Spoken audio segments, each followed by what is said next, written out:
Welcome, everyone. Welcome to Mecha Pew Pew. Tonight, we are talking about Char's counterattack, right? Counterattacked.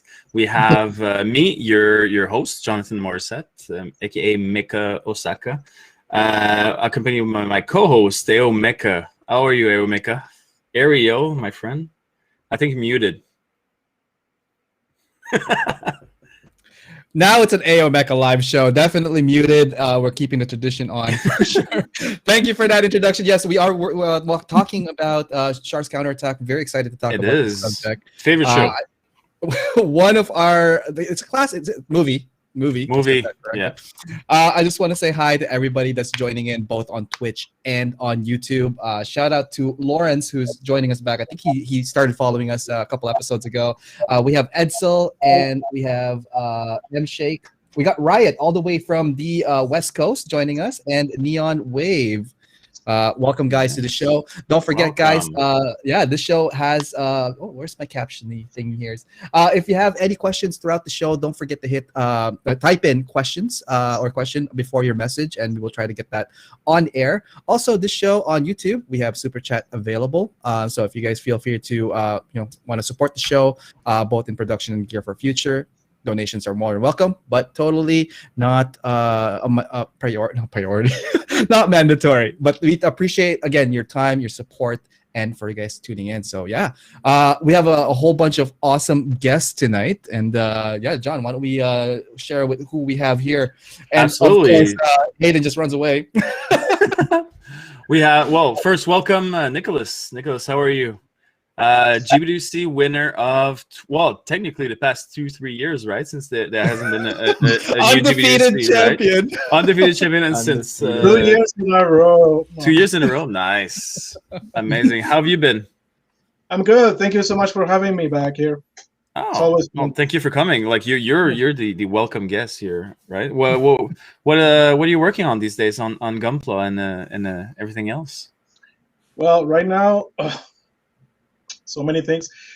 Currently, I'm working on a Barbatos kit. Nice. I saw your stuff going on. Like it's really good. As always, right? Yes, I'm doing like a whole weather build. So I weather the inner frame, everything. It's a really great inner frame. It makes me want to buy another kit and just build that without any of the other armor parts. The engineering is awesome and it looks really good. And actually, I think they knew that was going to be a look for it, because you don't see a lot of like the seam lines that the 100, the other one, no grade has. Have you built both? They had in mind that the people will probably going to be displaying just the armor. And actually, on the instruction booklet, you build the armor first, and then tell you now where you can start putting all the plates and everything. So it's a great kit. Still, I don't like the Barbatos legs, but that's just nice, amazing. Thank you so much, Nicholas. Next, we have Hayden. Hayden joining us from the West Coast, which is also a GBDC runner-up from the East. Super talented builder and the West. Oh, sorry, for the East, the West Coast. Yes, West Coast. What's over there West anyway? Coast Right? How is the West Coast, man? What's going on, Hayden? It's not that chill. Weather's nice here, but same old, Yeah. Right on. What about Gundams and GUNPLA? Yeah, I was gonna say. I'm currently studying right now, so I'm like, I got like some things in, and then now I'm not touching it for a long time. Studying your Char's counterattack, right? Definitely. I watch Char's counterattack every day when I wake up. Nice. I actually had to watch it today to refresh for this show. Nice. Well, it is a classic. It's always a great watch, right? So amazing. Nice. All right. Well, guys, we have returning guests here tonight, and I can't wait to get started on the topic. But a couple of warnings first. If you have not watched Char's counterattack, you should be on that right there. There's a spoiler alert warning. Although this movie was released 1988, that was the theatrical premiere in Japan. What is the time period for a spoiler alert Honestly, like, what has it been? Like, so 88, that's 12, I 20, would give it And also, 5 years. that's like 5 22 years, 23 years. I think Yeah. the spoilers are gone now, but I mean, also, I want to clarify that maybe when we are talking about other series that relate to this, we might spoil those as well. So yeah, exactly. Yeah, That's right. Exactly. So The original Optimus Gundam. died. Oh, Gundam. Right. Data. Yeah. Yeah. Oh, amazing. Great. Nice. I'm gonna spoil it for What- everybody. What about you, Ariel? What are you working on? I am currently working on season 3 of AO Mecha Live. So that's been taking up a lot of my time. I'm setting up a new area here. So this whole area here, guys, all new workstation. There's a new camera right there, new view. I'm still working on out the kinks, but we're looking at more content, like post live shows, edited content to be brought in. But live shows, Backlog Builder is going to be coming back. I'm thinking of changing Feature Builder to Spotlights because I want to open that up to other artists. I'm looking at 3D artists, conceptual artists from Mecha, VFX artists that do production in anime and Mecha, because like a lot of productions right now too are involving 3D in some of the newer animes. I'm trying to get some artists as well in the show because I think it'd be a cool topic to talk about with artists. So yeah, gearing up on that. But kit wise, I'm working on the clean versus weathered, so I'm still stuck kind of here with my Talgis 3. So this is just paper. I just cut so that I could silhouette it. But yeah, like in regards to the build, I'm in full swing of this one. That's Zacharalius and USA Gundam Store's contest is on right now. So if you guys are working on that, I can't wait to see what you guys are working on. So yeah. That's it for me. How about you, John? You working on anything fun? Anything exciting? Yes, taxes. It's tax season right now, so like I wish I was joking, but no, I'm alternating between taxes. And last episode was actually the bootleg episode, and I got like a kind of like an inspiring time, right? So I start building my bootleg, the Dragon Momoko Destiny. It's complete shit. It's absolutely like horrible. So we're talking about like engineering, right? Like, oh, I don't care about engineering, only like the design counts. I literally threw my back just trying to snap fit it. It was like so hard, unbelievably, and I'm getting really angry at it. So, yay, great engineering counts these days. And I also receive a brand new kit, which is like probably one of my favorite mobile suit, the Amazing Exia. Like it was it's a really rare. Well, I'm not going to use the word rare. It's a really hard kit to find these days. So I'm really happy about it. It's my second one. The first one was like a GBWC project that really went south. So and when a real GBWC project goes south, it's like catastrophically like this kit is nowhere able to be reused anywhere anytime, right? Yeah, we should have a subject about that because, like, past failed projects. I think that would be interesting. Because the thing to win, sorry, I'm not going to use that word because that really triggers me. But to win a GBWC, I think you have to push yourself way beyond your limits. So that means you really try stuff that is like a 50% failure. And the real people who are going to win are the people who actually can go past those challenging times, hurdles. Yeah, for sure. Yeah, exactly. So yeah. Before we continue, we have a couple of at least people. 3 kits before you do your final GWC. You have to bring at least 3 kits before you to finish it. Yeah, exactly. Quick shout out to our friends in Philippines. I just want to say that the Hobby Build TV. Hi guys, shout out to the PGY people. Check out their community as well, guys. The Pinoy Gunpla YouTubers, lots of amazing content coming out to those guys and Facebook group. John, why don't we dive into this? That was again, we have a full packed show tonight. Yeah.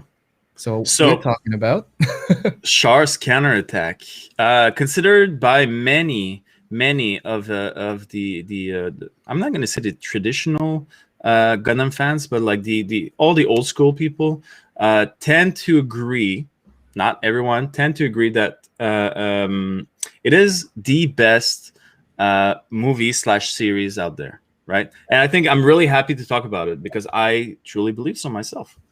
So we're gonna start with a summary, right? Mhm. Summary of what happened. So where are we set in the history of the Universal Century? We are. It's 0093, isn't it? Like that's where. I think so. 93. Yeah. Yeah. And 93. what happens is the last series, the last time we see anything UC related, not manga. I don't know. Is there a manga? Okay, so basically what was released is Double Zeta. Double Zeta, a lot happens and everything. And in between Double Zeta and Char's Counterattack, there's a I'm going to say like a blank of history in there.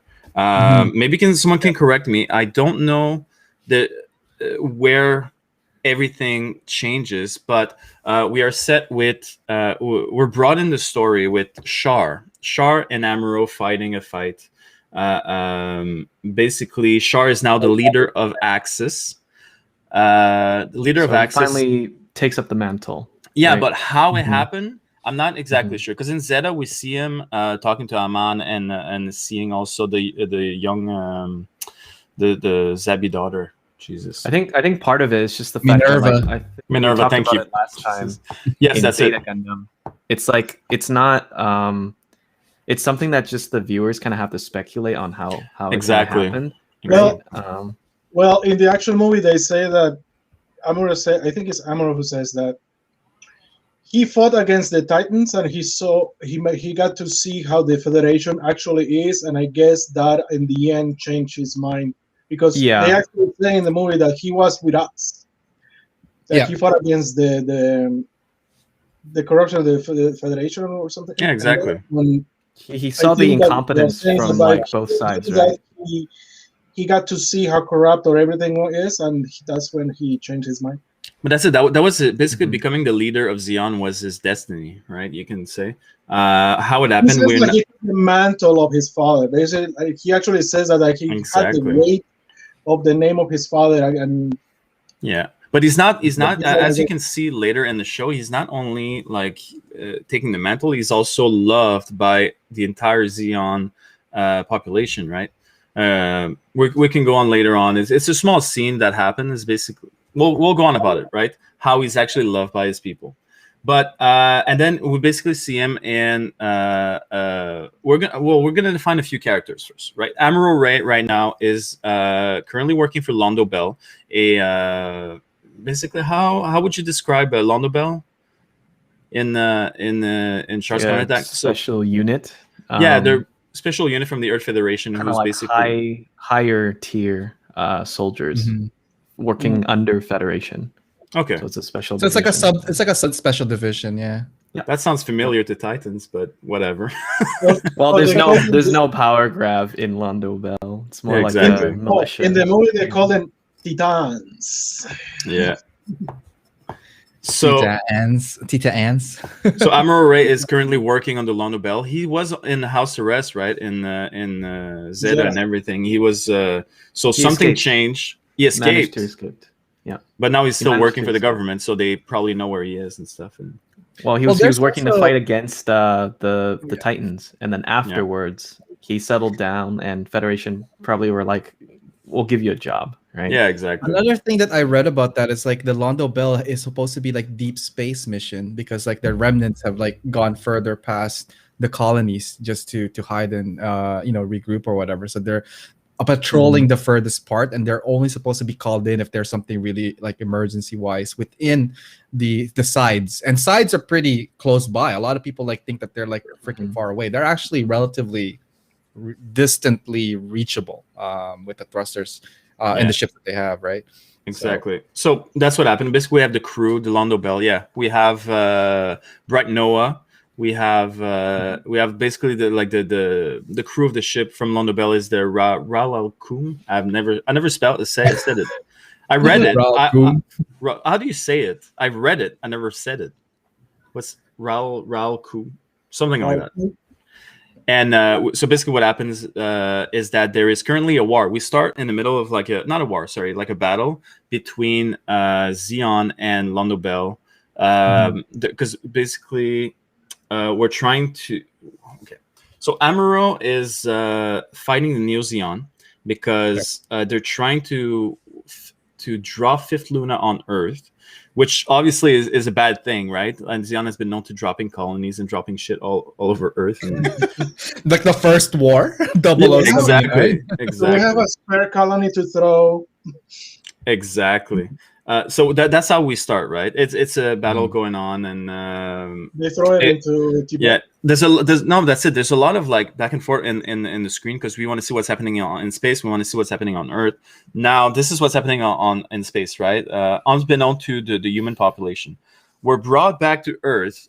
We just see a group of kids who are like trying to fight against like corruption and being like the hippies. Hippies. Literally, they're portrayed as hippies fighting like the anti-war people who don't really, exactly actually create change other than protesting. So they get beaten up by the police and everything, and then one of them realized that one of the daughter is literally the daughter of the prime minister, and they're like, okay, well, we're gonna send you home because we can't beat you. It's ironic that she's kind of like anti-establishment, but in a real sense, it's kind of Tamino saying she's also anti like her like she has parental issues, right? Yeah. Actually, I think a lot of new have that issue. Yeah. They don't like authority figures. So they get brought back home. Now the prime minister is like, we gotta go. He gets an alert. It's like something's happening. We gotta go. Nobody knows on Earth what's happening, except the prime minister, obviously. And then he gets rushed to the airport. At the airport with his daughter, he sees a woman, right? And she says, "I have the pass to go into space. I need to leave right now," and blah, blah, blah. And it's like, no, you've been denied or something like that. And then what's happened? Oh, her name is Quest. Exactly. Yeah. So Quest is a major character in this story. She's very, very important. Now, what happens is that this woman that happened to be there was actually Bright Noah's wife and her son and daughter. So Attaway Flash. Mirai, right? Sorry. Yeah, Mirai Noah. And then it was Hathaway Noah. And I don't know the name of the daughter, unfortunately. But that's a good question. So yeah, she's a random side character, whatever. That's not important. But what's important is that she didn't kill anybody. The prime minister goes to the boarding agent and he goes, okay, let's let one person go. And then Mirai's like, okay, Attaway, you go see your father. They get into a spaceship, a shuttle, right? A very important shuttle because it's full of political leaders and stuff like that. They leave. They reach outer space. As they're out of space, the battle to prevent Fifth Luna? Is that the word? Is that the name of the asteroid? Fifth Luna, exactly. From dropping. Fifth Luna is dropping on Earth and basically just passes the shuttle, drops on Tibet. Basically a nuclear winter. Everybody dies. Not all Earth, but like all the area of Tibet. And you obviously see that the prime minister doesn't really care because he's there for like more important stuff. Clueless. He doesn't really understand like a lot of the stuff that is going on in the colonies because he never left Earth. He was always there. That's what exactly. The political point of view at that time is so siloed in where their location is that like it's almost like a surprise to them. I'm like, oh yeah, that happened on Earth.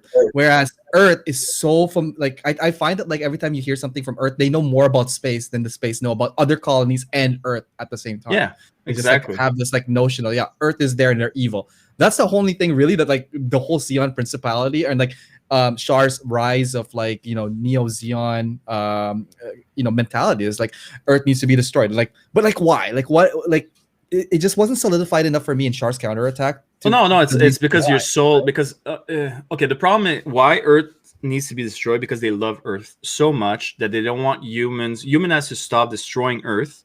So that's why they don't hate Earth. They hate the Earth Federation. They want to kill. Exactly. They want to kill humans so that Earth can heal. Earth needs to go back into its origin kind of days before industrialization, right? So part of that process is that, or the appeal of Char is not only is he Zeon Daikun's son, but also the fact that he has an absolute plan to achieve this goal, right? Maybe in the past, like politicians always promise this and that, but none of them actually are actually going to do it until Char came and was like, okay, I'm actually going to drop this fucking colony. Yeah, exactly. Right? Yeah. So at this point, this drops. Prime Minister reach with a shuttle with Attaway and with Quest reaches Raccoon. Sure. Which is basically where Amuro and Bright are, right? They're basically like in space and station and waiting for this, and they're basically in the middle of the battle. Now the next scene, very important. It's very fast, right? It happens very, very fast, but I feel like everybody kind of forgets that someone just dropped like an asteroid on Earth, and they start like hanging out and like going back to like their usual stuff. A meeting is organized on a colony called Sweetwater. In Sweetwater. Yeah. We don't know what's happening really, but all you see is that there's a meeting between Zeon officials, including Char in his bright yellow suit, and the Federation. So the Federation generals, right? Exactly. I want to comment on something before we keep going. Absolutely. It's weird because you look at Earth and it still looks all green and everything, but that Earth saw a gigantic colony that got dropped in Australia in the beginning. Yeah. Was another one, although in this movie that happened after, I think, in Stardust Memory, they drop another one.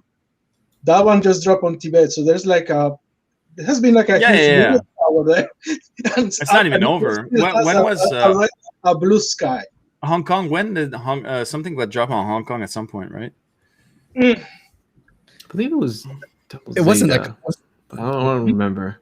But it wasn't big enough to like cause. It was like a small. Wasn't it a satellite or something that they dropped, or like some kind of? It always has been it's not big enough to warrant like a. Yeah, exactly. It's not a catastrophic event or whatever. Yeah.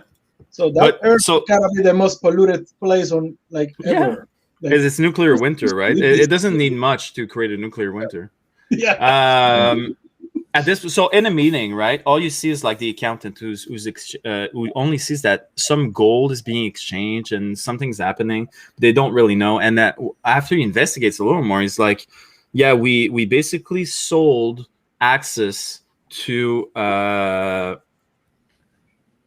So basically, we sold access. The management of access to Zeon in exchange to gold, because that's where his people was, right? And basically, it's supposed to be a peace treaty. Yeah, exactly. And what happened? It's funny because he literally just dropped an asteroid. So the Federation's officials are like, well, this gold's gonna help to for like.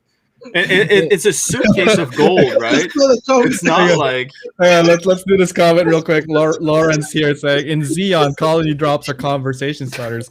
So that was good.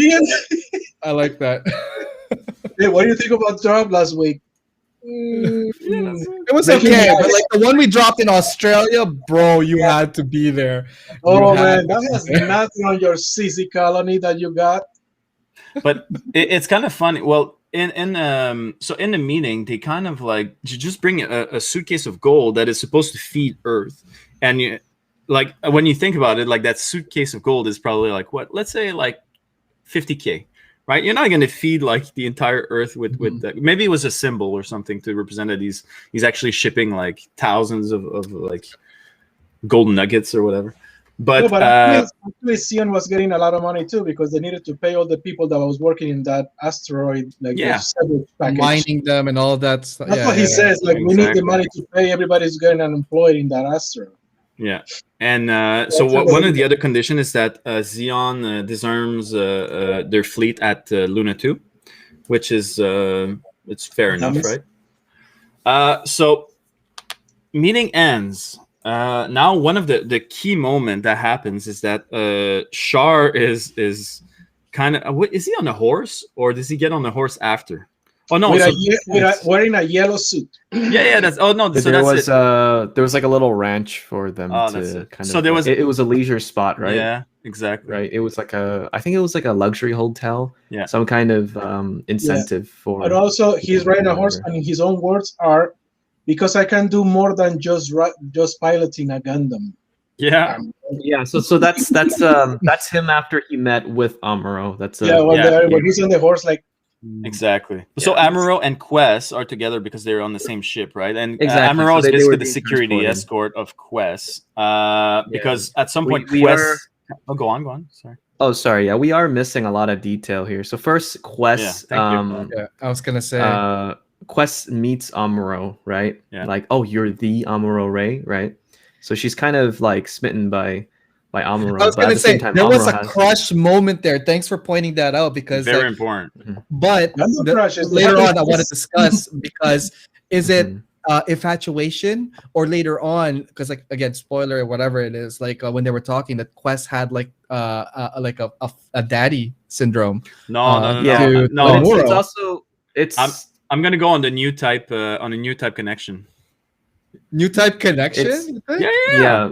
Even at It the is a end, new she type says connection that- in a sense, and also I think she's also gravitated towards power, right? She likes powerful people, and I think Amuro actually has the moral responsibility, like high ground, to say, "Hey, man, you're kind of young." Like he didn't say it to him, but he definitely like made moves to make he held Quest at an arm's length, right? Because after the experience with Lala. I think he, Amuro is trying to kind of like not fall into Char's kind of like hang-ups, right? Ooh, And that's when, yeah, and in this one, Amuro has a girlfriend, right? Well, they're not. I don't think they're official in the beginning. I think they got evolved. Yeah. Very More? very close, like. But you know that in the Gundam world, those crushes happen like this. New type connection. Four and what's his name? Camille. That was pretty like Yeah. When fast. she sees Char, she goes like, "Oh, Yeah. boom!" But Yeah. like you're saying, like it's a very important detail because of what follows is also very important. Is that when Quest and Amuro starts living, they're in a car, right? They're in a Jeep exploring Sweetwater and whatever, they're having fun, and then Char on a horse Shows up. shows up, and then obviously I don't know. There's this. It's not just hate. It's like passionately hate and love. Amuro and Almost Char. between. Yeah, that's it. Yeah. Yeah. They both They- respect each other. They love each other. They hate each other like brothers, but they're also Yeah. rivals and stuff. It's kind of like Yeah, But- but but he it- hates. Yeah. Go ahead. In this one is hate though a lot because he's like remember going back to the time when they both killed Lala. how do you say that again? Lala. What with the name? Lala.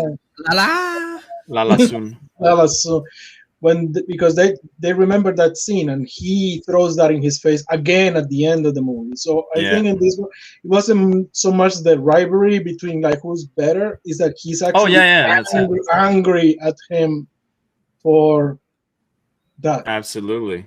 But Quest is not angry at Char. Quest sees a strong man with conviction, and like basically shares the same ideologies that she had on Earth, right? The ideologies that federations are basically ruining Earth. They're ruining the people. They're ruining everything around. And Char thinks that I think he literally says the classic quote, Earth's population is weighted down by gravity. And she resonates very much with this, and basically she kind of like ditches Amuro and she leaves with Char. Oh, there's another character that we completely forgot to mention, Guni. Guinea? Yeah. I have so much. Okay, Guni Gus, right?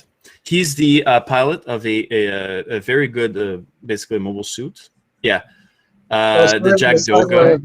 The cyber new type. Yeah, this guy's a cyber new type. He's basically the right henchman of Char. He's basically almost like an apprentice.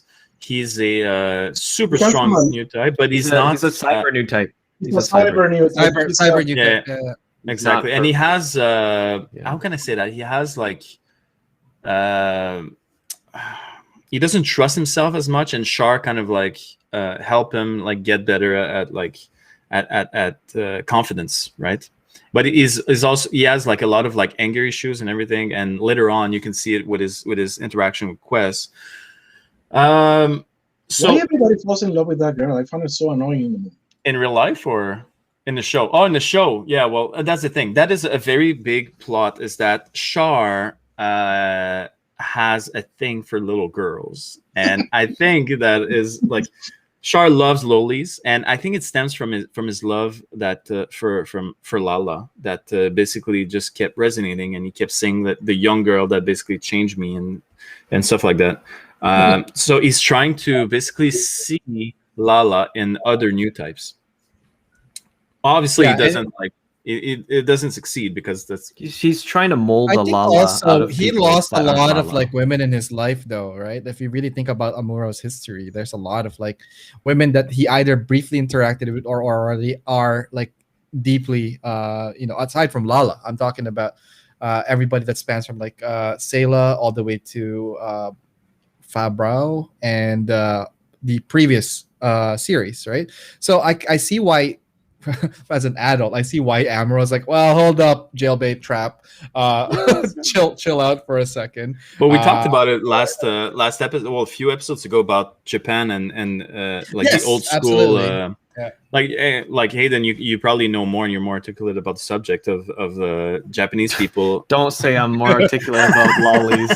I detest that shit. You understand what's happening. You don't like it, but like you understand what like the old school Japanese mentality was, and like the historical. Well, the thing is, like, from a young, like in Japanese society, when you're like even like 5 or 6 years old, there's this saying where there's a Japanese saying that says like, take your like let your child go on an adventure, and it means like, it's not something sexual, but it's just like let them explore the neighborhood, kind of figure out like, how to take the train by themselves, how to go to school, I heard about distances.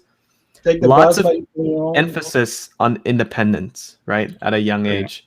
So they believe that because you have this independence, you can be more and like when you're in preschool, right? When you're in preschool and kindergarten, what Japanese society emphasizes is that if a kid is being bullied, the teacher will not step in. So what will usually happen is they would have to figure out and develop like their EQ. They have to develop ability to like resolve conflicts without an authority figure. And growing in that kind of style, if you're molded in that Japanese style, then by that point, by like 13 or 14, you should be able to emotionally handle complex societal situations, right? Whereas like in in Canada, in the Northern Hemisphere, like US, what happens when two kids fight? You bring the supervisor, right? You bring an authority figure to break it up and not to resolve the conflict. It's only to postpone like the inevitable, right? Where the kid's gonna get his like shit kicked in, right? So Japan culture definitely has a different tactics and way of like teaching, and we know this like because of the cultural and all that stuff, and it is very clearly seen throughout all the Gundam series, especially in the 80s, where it's not Trigger Nation or Cancel City, that things like this feel like to us would be now almost taboo in a way. I was watching the series today. There were a few scenes where I went like, There's a lot of head tilting in that show for that movie. Like, that's uncomfortable. I think that it's just like all the new types that Char has kind of like brought in, into his little like domain, are just people that he wants to try out to see if they're like Lala. And exactly. In which case Tomino kind of in a way punishes Char, saying like, no, you'll never find anything like that again. And that's exactly Char's thing, right? Is it the way you say it is actually very true, but is it possible that that's what the audience wants, but it's not actually what's happening? Because maybe he actually looking for like a protege. He's not looking for like a replacement. A replacement. He's actually dating this girl. She's a very powerful girl, and she has nothing to do like with like as soon as Char finds out that she's not like Lala, as soon as she finds out that she's not like Lala, he Yeah. goes, you can be a potential asset to military force, right? But not for my Exactly. personal. Turning her you into know. the machine, and it was Exactly. quoted way later Yeah. on, more like a Exploiting- weapon than an actual person. Exploiting young women that he might potentially have feelings for, right? And you know, Yeah. he knows that he has charisma. I mean, fuck, he's like leading an Yeah. entire nation, right? And he's All this in the movie is supposed to be like what, 40? 33, I think. 34. But Oh yeah. my god, I'm older than Char. You're not even leader of Zeon yet. Damn it. Yet. I'm rallying the troops. The famous. Exactly. That's it. So at some point, so Not the same at all. No, Not I gotta work on my blonde hair on that one. Well, yeah, Nice. that's the little thing that you need to work. Okay, it's the details, all right? Details. So- Yeah, no. What I know, we talked a lot about the and Char's side, but like there are some also important characters on the Federation side. absolutely. Noah Bright is back, and he's also again with the ragtag team of like the children and like former Ayug and all that Mhm. stuff. So on their One end too, One slap in the whole movie. Just one slap. I was listening to a podcast earlier today, and what is it? They called Noah Bright, and it made me laugh while I was eating lunch or whatever. Noah, the infamous child beater, and that just like dropped. I was like, wow, casually dropped. There's a whole bunch of good memes with Char's a groomer, you know, but not a groomer for sex, groomer for fucking war machines. Yeah. And Noah is just an overglorified freaking nanny. He's a nanny that has a Yeah. warship, really. Oh, exactly. Oh man, that's when she But- goes inside his cockpit. Yeah. Oh yeah, that's Yeah. weird. You haven't seen So- the feat of war. So in space, basically, like they're But training that's and how everything. Char kind of works his moves, you know, like Oh. So And how I'm this happens is basically. "Ooh." So how did he get into his cockpit? How did she get into his cockpit?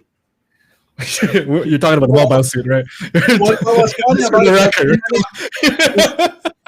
the best part is that she goes from suit to suit and she doesn't wear anything and she goes for like 5 seconds in deep space and she Yeah. didn't freeze. She's like, Yeah. So it's It's good to going point on out Oh my to go back to God. the beginning. Physics. She's assigned a mobile suit. She's assigned the Jack Doga, the red one, which is Mhm. a great mobile big suit. parrot? Yeah, was she in the Jack Doga when she transferred the mobile suit? the one with I no don't arm. have that one, but I have this. It was the It's not red one. trans- It's the red one version of this. Yeah, so the Jack Doga, the red version. This is Guni. Guni's Yeah, Jack Doga. There's Yeg only Doga. two The Jack Yeg Doga. The Doga. green one. Yeg. Yeg. That I always call it. I call Jack. it the Okay, Yeg thank Doga. you. That's how I always pronounced it, but it could be Jag. That's how it should I don't know. pronounce it, probably. Yeah. Yeah. And then there's also the red one. There's only two of them, and they're like top Yeah, notch she jumps suits. from the red one with no arm, the one that lost the arm. Yeah, exactly. Okay, Mhm. and That's it. so He's in a skirt, floating. yeah, so he's basically testing Quest at this point. He basically seducing her slowly, giving her a mobile suit, trusting her, stuff like, and he's also bringing her back to Zeon, which he introduces her, and it's a very important thing to as to set how much Char is loved. So he brings Quest in the subway in Zeon.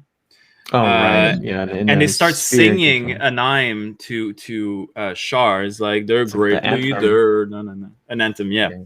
It's like a very Uh, much like a communist leader or something. It Yeah. is. It was like the marching sound of whatever. There's a cult of personality behind Char for sure. Yeah. But they love him, right? And that's what's Yeah. important. And That comedy is hilarious. Which one going from Neon? Oh my god. Yeah. PG, guys. Let's keep it PG. Well, relatively. Fuck it. Just you know what we mean. It's not to Char's cockpit, but his. And that's So- how we don't monetize. There's like multiple like battles that happen along the way, right? And at one of them, Quest starts like being on the frenzy. She's like, haha, I have the mobile suit, I can shoot people and stuff.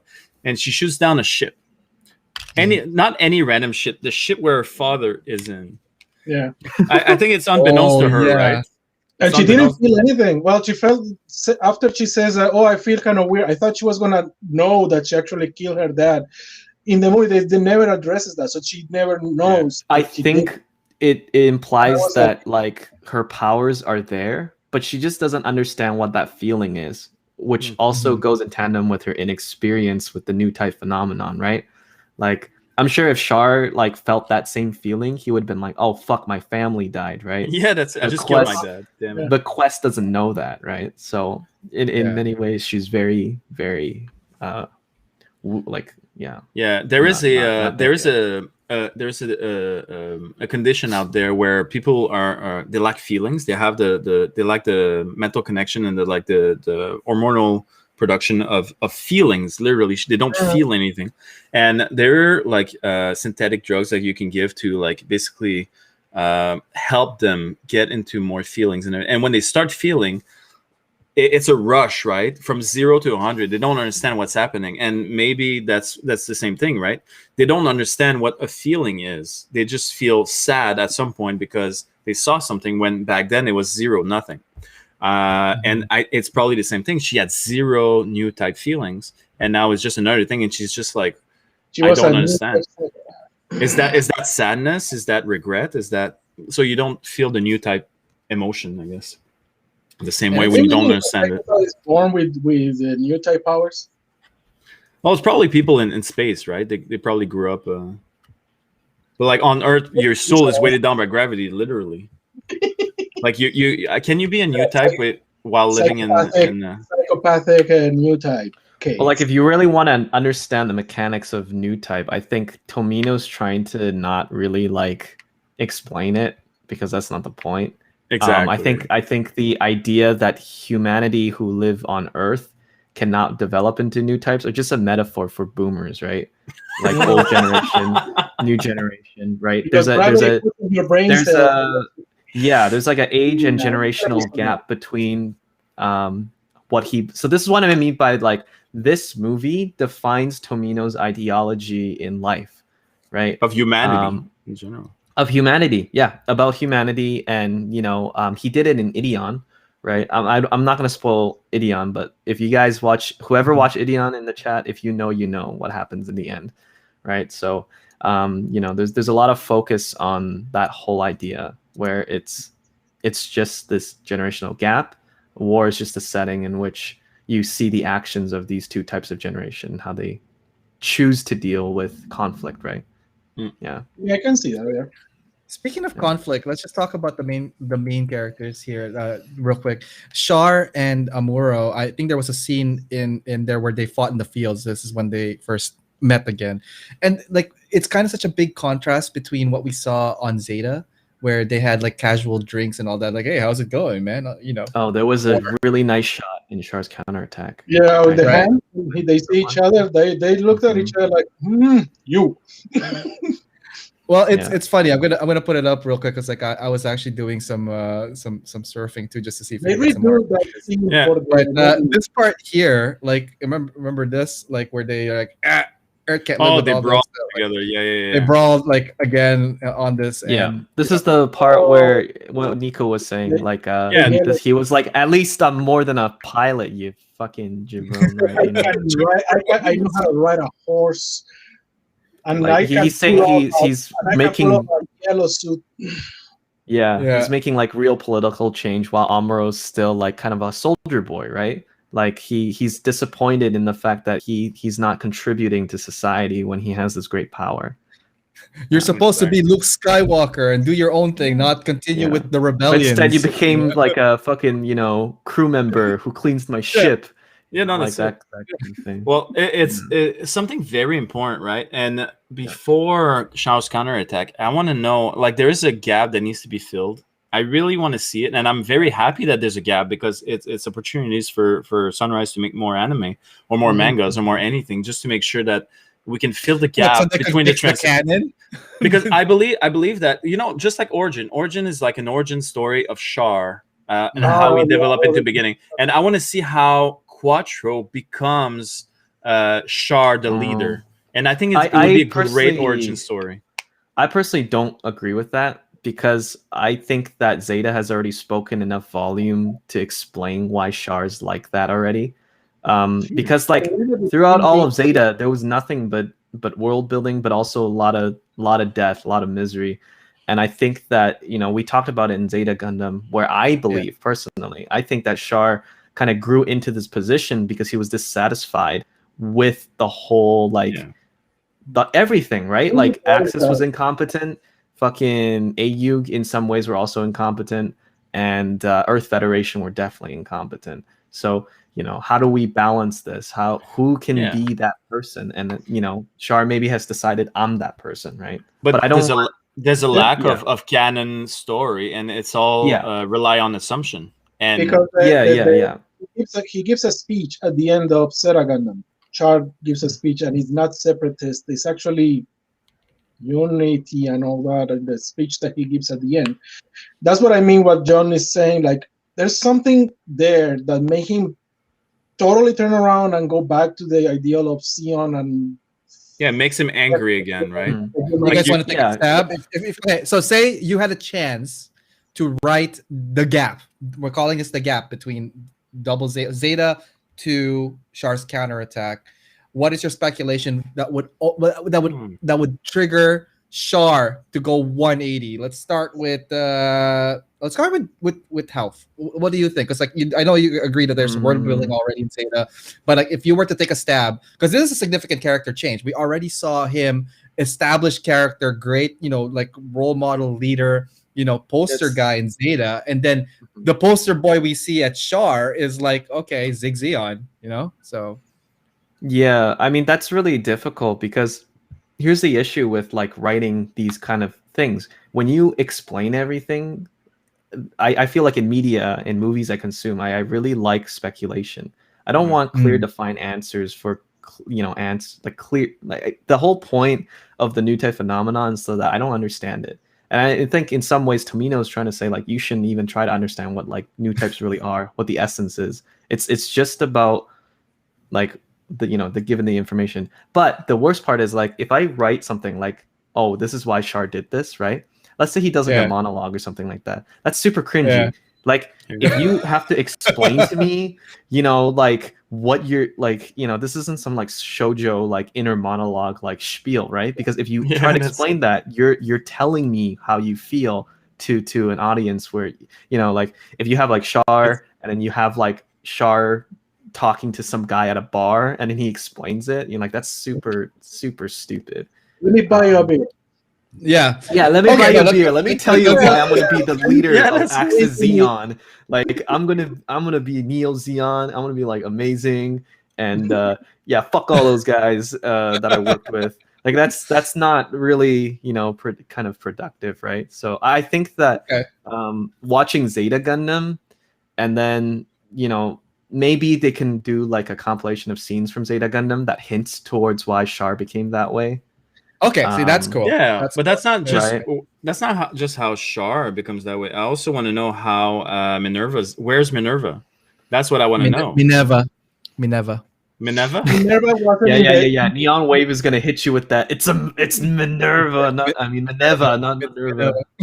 Well, like, where is she? What happened? What's the situation? You understand? Like, it's missing her fucking baby formula because their mom died or something. I don't know. Yeah, so what's her name? Hamad taking care of her like during. But Hamad's gone. And Double Zeta, she's gone.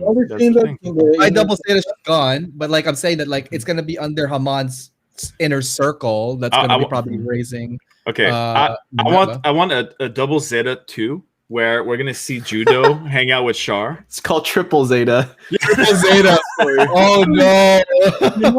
You know that actually they wanted to have Char in the Double Zeta series. They wanted to have Char there again. They did. Char's counterattack was going to happen. They decided, nope. Let's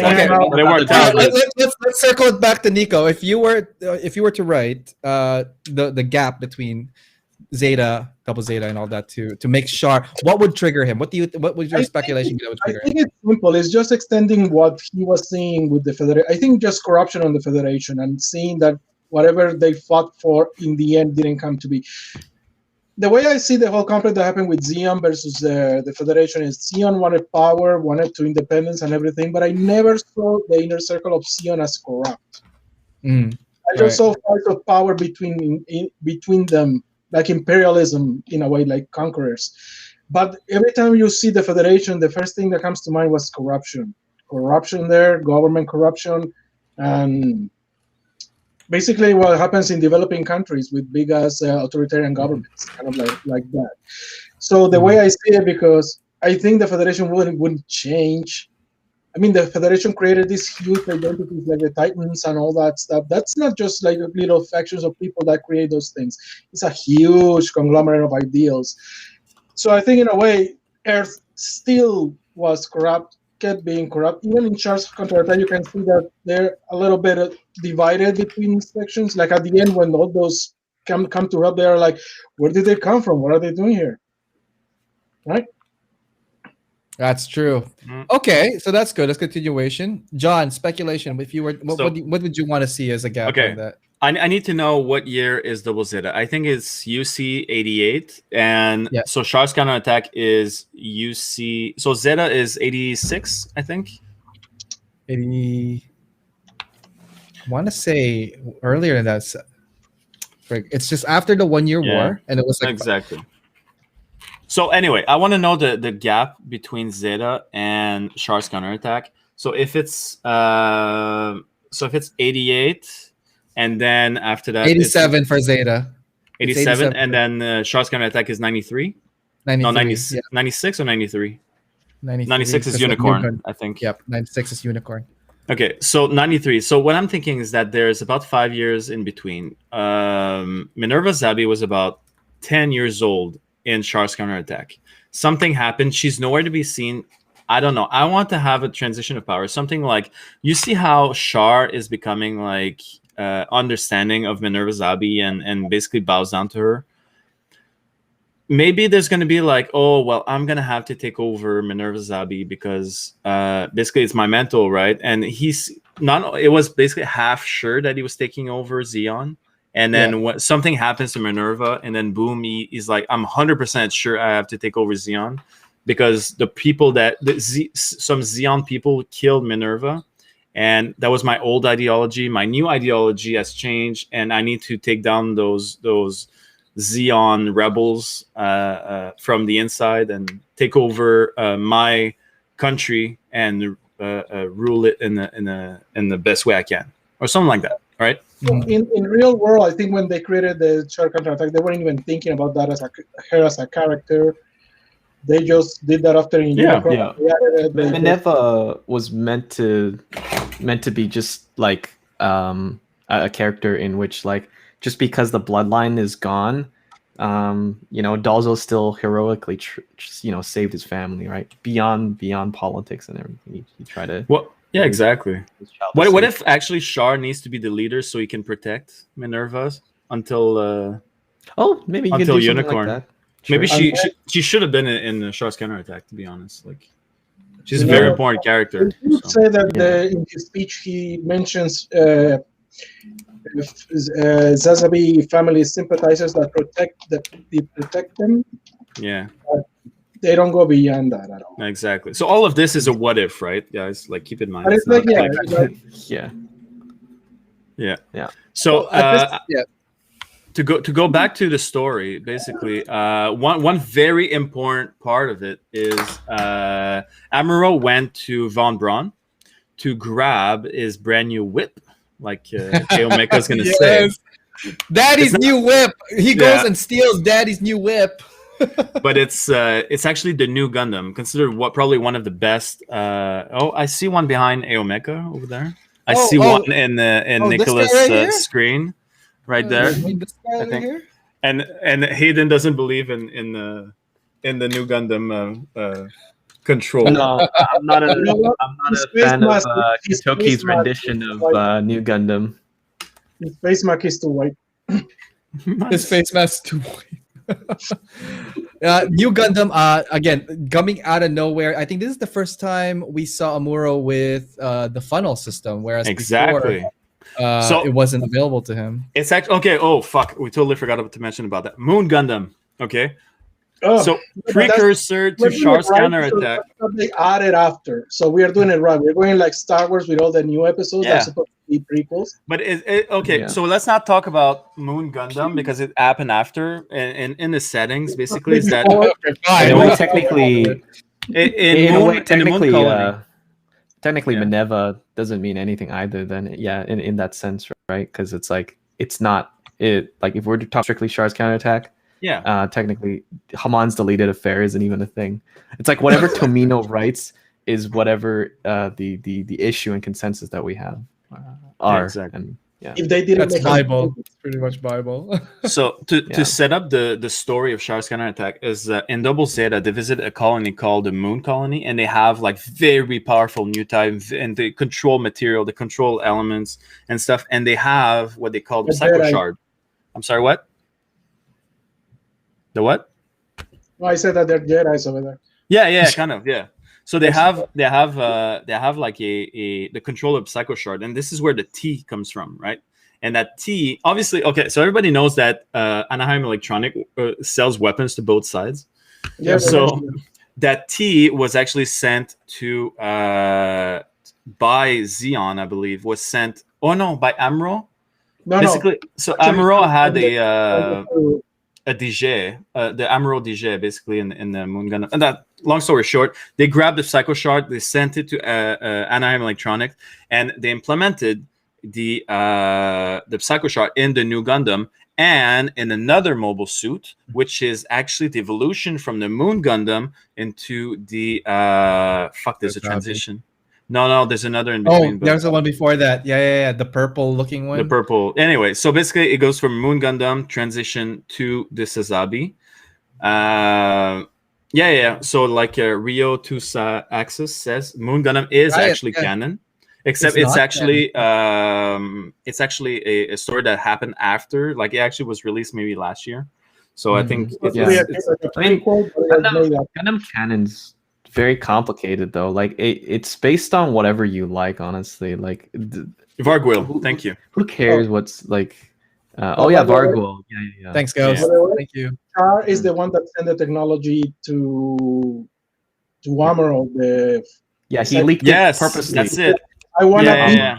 not driving like a second class mobile suit. I want to buy Exactly. Yeah, I want to fight you. at Give your, me all like, of you. best. Yeah. Oh, that was great. I forgot about that. Yeah, that was great. Yeah, So basically, yeah, he you- grabbed the shard and that was implemented in his Sazabi, which controls funnels, and that's the new type technology to control funnels. And he basically sent it to Anaheim so that they can develop the new Gundam with the funnel system, so Amuro can have like the best system, like you guys were Yeah, just he saying. said he leaked it, right? Like I Yeah. purposely gave you this combat WikiLeaks. data.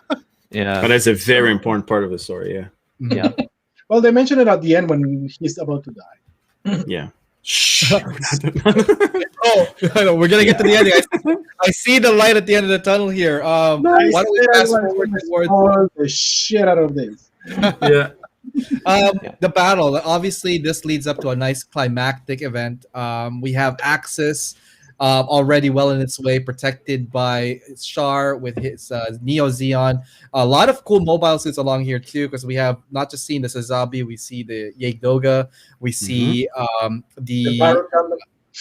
Quest evolves upgrades actually from the Yeg Doga to Oh, I a love that. Alpha Azuru. Don't forget that Zaku the Zaku that rescued Char from Amuro. Oh, the Isaac? colony. Isaac. Oh yeah. Blue that looked like a flag. Yeah. Blue, yellow, white. Do you have an image of it? I need to find it again. It's the That's the one Xeon, written Char. by, the Cyber new type, right? Cyber new just type was text on it. yeah. Let me It looks like find that real quick, aerobics. guys. 100%. It was a civilian use. It was Zaku civilian use. Yeah. Mm-hmm. So that's why they have to make it as bright as possible.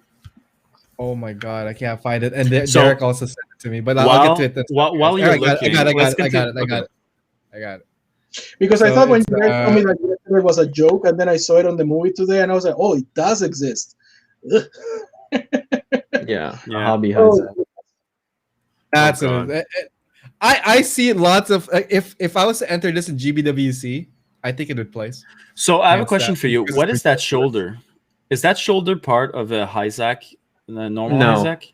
No, I don't think that's so. a Okay. new thing. So in a what is it? This is Hyzak. Everything here is Hyzak because I built it. Like Yeah. the thrusters, the feet. I'm not sure about the midsection, but yes, on the front top, and there's a weird, not like a mohawk, not a commander fin on the top. Oh fuck! And- So Lorenz Retiro mentioned it before me because you guys cut me. Damn it! So basically, the amazing Zaku from Build Fighters is actually has the two round shoulders like that, and that's where I saw it before. Ah, Yeah. okay. And I was like, where? What did he? Was that custom? Was that from anything? But apparently, it's from the Hobby Zach. So that is a great reference. Hobby Zach. I don't think I know what that is. Hobby. Zach? I don't No, like that's it. That color scheme is yeah. Oh, this is the Hobby Zach. Okay. Yeah, Here's a that's it, rear that's it. view of it. And basically, that round shoulder is from the amazing Zaku in Build Fighters. Oh, yo. So whatever right, this I'm looking at right now. Go right, amazing Zaku. Yeah. Amazing Zaku.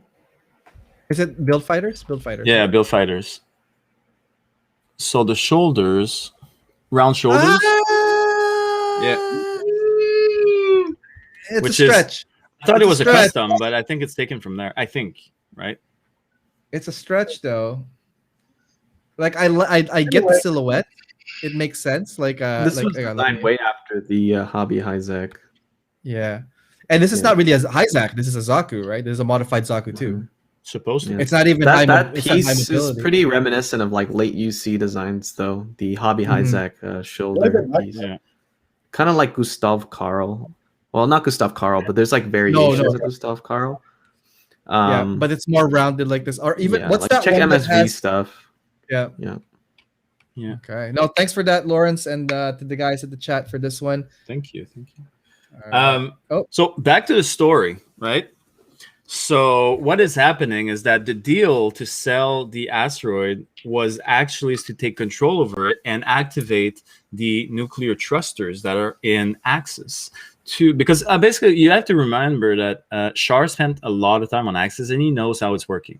He knows what's happening there. He knows the tech and stuff. So he basically, like at the beginning of the movie, he drops an asteroid on Earth. And at the end of the movie, he tries to drop another asteroid on Earth. So that's it. That's his. That's why it's a conversation starter. So That's awesome. it. That's his MO. That's his MO, right? All kids are doing. Yeah. So while the asteroid drops, you see basically Amuro in his fancy whip, the new Gundam, try to stop a full asteroid on his own, right? And then at some point, all the Earth Federation are like, we got to help and we got to protect Earth. And then you realize that everybody loves Earth. And then that is the whole premise, is that But that's at the end. That's the end. yeah, that's where we are. Yeah. we skipped quite a bit there, but What? I guess What did we first, skip? First Well, we Quest skipped died, this part. right? Okay. Well, yeah. Even before, there's this conversation to be had where Char is looking at this this little like alcohol that he's let me drinking. bring that back. Yeah. And this is a callback to Gundam Zeta when he was talking with Amuro With his white suit. about not in his white suit when he okay. was Quattro and they were on board together having a drink, talking about future of humanity and you know what should I do from here on out. And I don't remember exactly what the message was, but I think there was something that Amuro said that resonated a lot with him, and this scene is a nice callback to that, and it's him thinking about, you know, like There's also to really have the courage to do this, probably, right? When they remembers the event where the girl died, and they show the RX-78. Actually, that was pretty cool. The reveal for the RX-78 was pretty. Didn't he like? He was so. It was revealed in the Regi- beginning of the movie. It was with it the was with the covered. foreshadowed. It's just covered. Yeah. They uncovered it like a wrap, right? And then it Mhm. cuts to the title screen. Char's counterattack. Mhm. Yeah, and then well, a lot of things happen, right? So first we have well, what's that cyber new type guy's name? Gunpei. I think that's his name. Gune. He gives up like part of his humanity for power, right? Because he was like, oh, I'm a cyber new type. I enlisted. I survived, and I want to be like Char's like protege, right?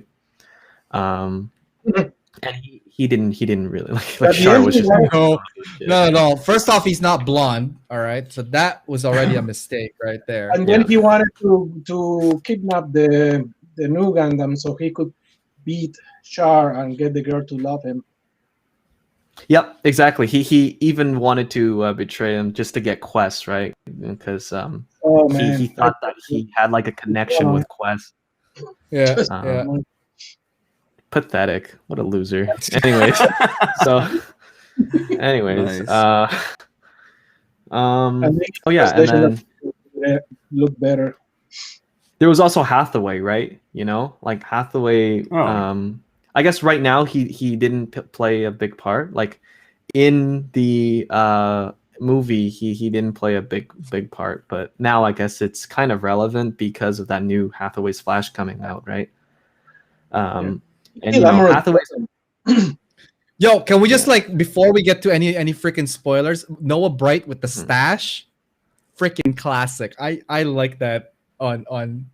This rendition is so bizarre. Right? It's weird art. Hathaway's Flash is it's a novel, right? Yeah. I think it is written by Tomino. I'm not too sure. It's okay if you correct me on that. But it's based off like the events based on a different canon. So it's really weird that they're making Hathaway's Flash because Unicorn happened. So I don't know how they're gonna fit that in. It's really weird because Unicorn was not written by Tomino, right? Exactly. So it has to have a different ending than to make it. Yeah, studios are gonna compromise, like exactly. that's just how it is. How all these shows are made. For me, Hathaway was an interesting character. So the thing is, like, I've read. If you guys are familiar with MAHQ. Yeah. Oh yeah, I do. I am. Right, the Mecha headquarters, whatever, like all the information. I was curious about the Penelope Gundam, and then I read Hathaway, and then I just, when you get to that rabbit hole, you just keep reading until a point where it's like, okay, I want more. So what is MAHQ exactly, just to define? Because I keep seeing that I see them as like a group of people just like chatting around, and on another point, on an archive of data, forever. Right? And it's an amazing source of yeah. So think Templars for Mecha information. These guys are OG. Like the first time I saw my MAHQ was in like Internet Explorer when I was in high school, like early 90s. That's when I first heard of these guys, and I read so much about it. And all their stuff are like line drawings because they didn't have any like proper scans, and they're like low resolution. But forget the line drawings; they will go to the specifications, how heavy the mobile suit is, the armaments, all the pilots. And I'm not just talking about the famous pilot that you would see on the show. It has every single pilot that has touched that specific model. So if there's a Saku F2/R/A1, they will go to that level of like, this is the pilot for it, and there's a brief story on it. I was really hoping, totally side story, the Bjarlant pilot was at some point was speculated as Ku from the Earth Federation, the pilot of the GP01. And I still strongly believe, I really wish I could clarify that, but if Ku, because Ku's still alive. Yeah, I think Ku's still alive during that time. We never heard from him after. Probably got fired for getting like incompetent. Yeah. Well, you fucked up, man. Anyway, circling back to Anne Hathaway's Flash. I did not know. Okay, there's a lot of spoilers here because like there's such a I can't wait for Hathaway's Flash. I want to know how it ends because I know how it's written and how it ends. I know how it ends. It can't end like that because Unicorn happened. Can you put it on TV? I don't know. What? I don't think you can. I don't want to talk about it. I want to talk about. Unless they move it after Unicorn, just to make it different, they move it after Unicorn. They can't, because the thing is, it has to be canon. It has to be with the timeline, right? Like you That's can't what move I'm it saying. past. It's really weird. Like they Can you created a define separate- why it wouldn't work with Attaway's Flash and Unicorn? Just for people. a lot of characters exist, and they've And they shouldn't. And they shouldn't. they shouldn't, and also a lot of characters in Unicorn all of a sudden have no relevance. It's almost as if Unicorn's a shit show made for fucking morons. But anyway, no, I'm just kidding.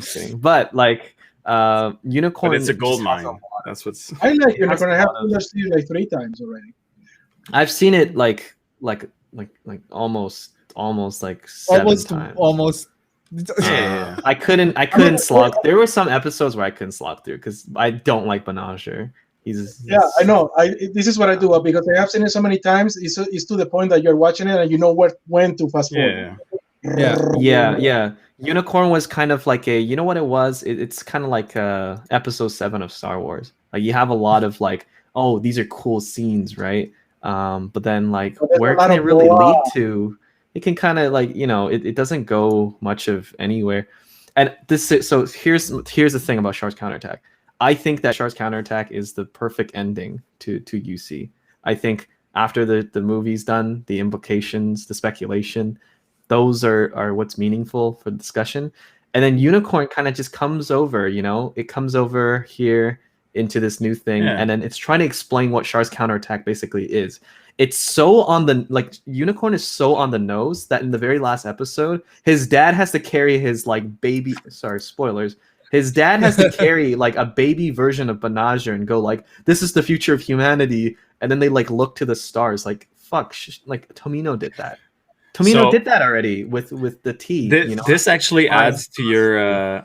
This actually adds to your narrative that you rather not have continuation. You rather not have the story and then leave to interpretation. Yeah. So I don't like how Unicorn was set up. It doesn't create any type of like. It doesn't set up Crossbone or anything. Even the post it because like the they mobile don't system set up those family. It's a Unicorn's a MacGuffin, right? Like it's kind of saying like, oh, this whole time. Right, this whole time, there's a secret family out there that you didn't know about, that we never talked about, who exists now. I can talk a whole lot more about that, but I guess we'll go back on topic about Char's counterattack.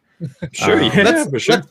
Okay, so we've covered a good chunk. Now we could talk about the asteroid drop again, a signature move in the Gundam series.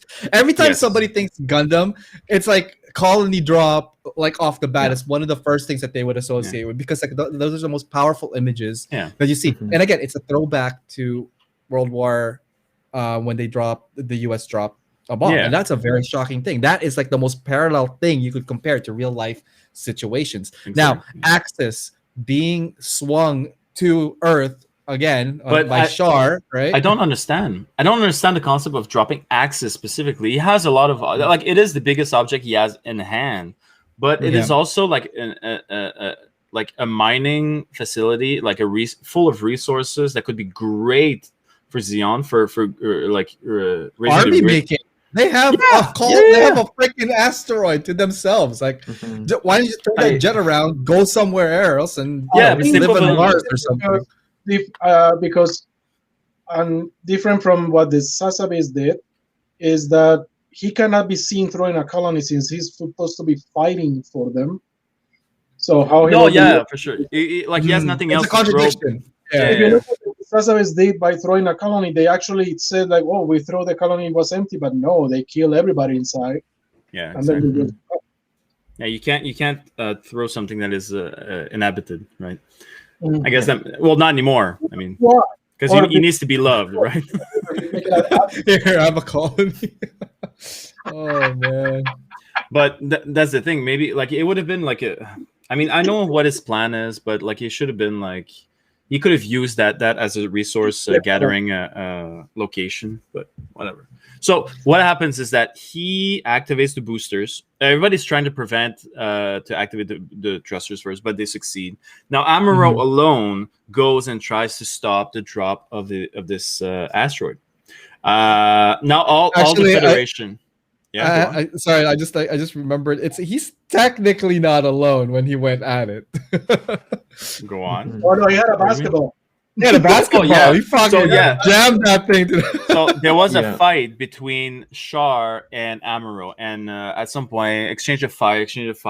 The new Gundam was able to beat the Sazabi, and Char was able to escape, and basically it's the first Mosu design that we see with a ball cockpit in the head, right? In the head. Mhm. Yeah, I in think the I head. think In the head. I think Hayden has had a Mosu design trivia We're about gonna get. You want to yeah, talk yeah, about yeah. the new and the Sazabi? I guess we'll quickly go over that. So No, but I mean, well, we can talk about it later if you want. But basically, it's the ball in the head and how like the designers yeah, were like, ball in the head is definitely a very interesting choice. But it's like I think it's just a shout out to the Zeong, right? Where like the cockpit was the head piece. Yeah. And Amuro Yeah. didn't get him, but this time Amuro knew. Right? Yeah. Probably. He's at the he was head. like, "I gotcha, bitch! Like it's not gonna Yeah, that's happen it. again."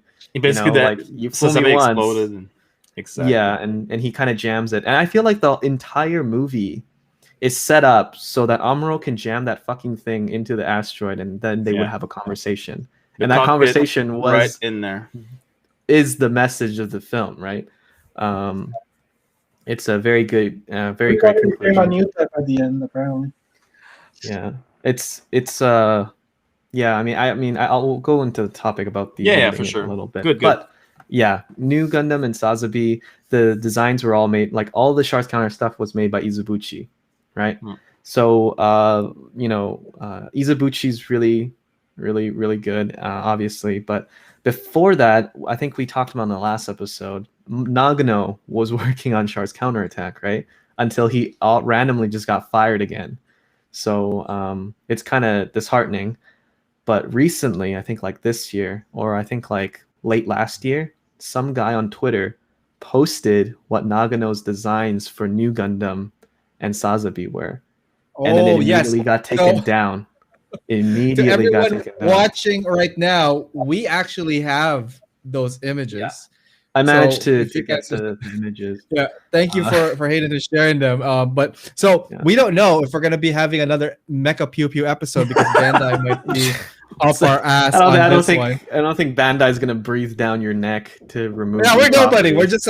We're just a whole bunch of like homeboys talking about like plastic model kits and stuff, like toys and stuff, and Yeah, Transformers. that's it. And then Ariel gets a phone call like on the show. Is like, Ariel, Hey, you're not. we've been watching you. Yeah, can you not? So, guys, if you guys are watching the show, and for those of you guys watching the repeat, we do have those images, and we're going to talk about them right now. So, they're in no order right now, but like, do you guys? Yeah. But Hayden, you have an idea of what they are, so I'll just flip through. Some So of these designs. it's just based on whatever the notes that are given are. But I remember this one was meant for it's what for the Yegdoga, I think. And this was Nagano's interpretation of the Yegdoga. So there's Gyaradoga, Yegdoga, Sazabi, and then finally the new Gundam, right? Just the four. Yeah. And you can see that like Nagano's signatures on the very bottom. Oh, look at that, 87. Yeah, and it says like cycle Dora, right? Dora. I don't know what that is. For his Gundam, the moving picture, the movie, Char's counterattack, the movie. His I think maybe it probably refers to Tomino because he's doing this as a favor for Tomino, right? And then he gets So a couple of things off the bat obliterated. that I noticed, like I like that signature like dashes here, very reminiscent of the Cubally. Very, very psionic up to the torso and upper body. Everything below, I'll buy that. Okay, this is a Xeon. It's right very up to around here. Oh, if you go down on the knee rotation device. That is like Nagano number 1. Like this thing. Yeah. Oh, fuck. Yeah, Like this is yeah, insanely him. Yeah. Yeah. very reminiscent Nice. of what he does. Yeah. Okay, I think I got a couple more images here for our audience tonight. Right. So this I think God. was actually meant to be this was actually meant to be the Gyaradoga or I think Sazabi or whatever Char pilots, because I think this looks like a natural evolution to the Zeong. right? Yeah, it does. I don't want to say Zeong. It's like Gabaldi feel to it, the Dom feel to it. The face definitely like reminds me of the Oh, like 'cause a they- Rick The Diaz only too, thing right? Zeong really there is just the antenna, though, right? And it's not even Yeah. like giant antlers. Yeah, there's a lot of detail on this one, and well, it never got used, obviously, right? There it is. And Wait, are there's a those high Japanese heels? thing. I You guys I created love this for you. detailing. Yeah, this Yeah, detailing but that's right here. that's Oh. Nagano. That's 5-star story. Yeah, And the Keyblade shield. has that The as well. shield Yeah. is a very messer. I think the Yeah. messer has the same shape as Again, this. on the leg, there's like a thruster that is like a pentagonal, a roundish pentagonal, convex shape. Mhm. That's Fucking Nagano, inverted. man. Like Inverted, pushed yeah, in. exactly. Yeah, inverted in. Yeah. That's so cool. Yeah. Jesus. Love this design. Let's go to the next one. Oh, it's the Killer. Yo, Killer Bees Killer in the Doga. house. Yo, this guy is Yeah. OG. Freaking Yeah, Nagano dropping. Killadoga. Killer. Killadoga. Yeah. So this I like Wow. that. Killadoga Ariel was is meant to really, really into Yeah. it. Bruh, Yeah. bruh. be- So this random image Oh. is actually the new Gundam. This is Yeah. Nagano's rendition of the new Gundam. I think Whoa. in an Okay. interview with Izubuchi, I think Izubuchi went on record as saying, I saw Nagano's stuff and I kind of took ideas from the studio as well, and I created a kind of like a compromise of it. So I think this is truly the prototype version of the new I Gundam. love that foreshortening. God, like this. Okay, so from an artist perspective, like when you get this, like super, like it looks deformed, but like the perspective that this guy was going for is so stylized. I Dude, love it. Okay, Man. you say, "Oh, I like it," but this was like hand drawn by God Himself. You know, like it's. Yeah, And that's hand-drawn what I'm by- saying. Like it's by really God. really good, right? I kind of So- like it. Yeah. Yeah, that's it. Yeah. It's okay, you know. But like, no, the thing is, like, it's definitely okay. For me, it's like the mechanism in it. Obviously, like right here in the midsection, to me throws me off because like he's doing this ab crunch, but it's Yeah. just like unrealism, but it is Yeah. going for like a I'm dynamic. talking about that knee bend there over there too, where he's breaking his Yeah. knee. breaking of knee right here. But like the foreshortening, I love this because this is a nice style, very very classic. Now let's talk about the backpack real quick. Do you guys Yeah. see that? Like that silhouette of like a wing or something? Yeah, absolutely. Yeah, That- yeah. that- So you have to think about Looks the like Gao funnels, right? Gaigar with the Yeah. giant booster, kind of like wingspan, right? Yeah. Do you think that like this could like also transform into because like you put the shield in top and I- start flying and stuff? I have no idea. But if you The- look at it stops, right? So it looks like it looks like a flyer. Like you know what that black airplane, the real black airplane. What is it again? Like the bomber, the triangular yeah, they're stealth bombers. The Yeah, the I stealth- forgot what yeah, they yeah. are. But yeah, but you know what I'm okay. talking about, like the triangle black plane from the U.S. military. Yeah. Yeah, it's Yeah. it looks Nice. pretty similar. and it's still reminiscent of the Gundam because of that cross and the shield, right? The Federation Yeah. logo. Simon is saying El Gaiam. Yeah, it looks like And, L Gaim, L Gundam, L Gwyn. L something. Yeah. Here's another shot of it. Amazing. Yep. I love the silhouette on this one. Mhm. I love the play of lights because you could feel the depth of it. The proportions are a little bit better. Holy I could shit. see what they're doing with the chest more. So things that are popped up. Definitely the armor and the proportions of the legs look really cool. That The looks like head ratio- the Windam. the That's a wind very- you think? I like the piccolo antennas. It's kind of hard to classify what kind of Yeah. what it is because Nagano's designs are so modern I mech love the shield. that Wow. like you can just look at his stuff and be Anything, like, yeah. this is You know what? I bet you he just will start. I'm going to show a shield, and then I'm going to have something connect to it, and Then everything I'll else is fill like in. afterthought. yeah. But I love the design. I love it when there's like that extra wing on the shield, just to give you that extra shielding on the side. I love it Mhm. also when the shield has that offensive capabilities, like the like the claw jammer.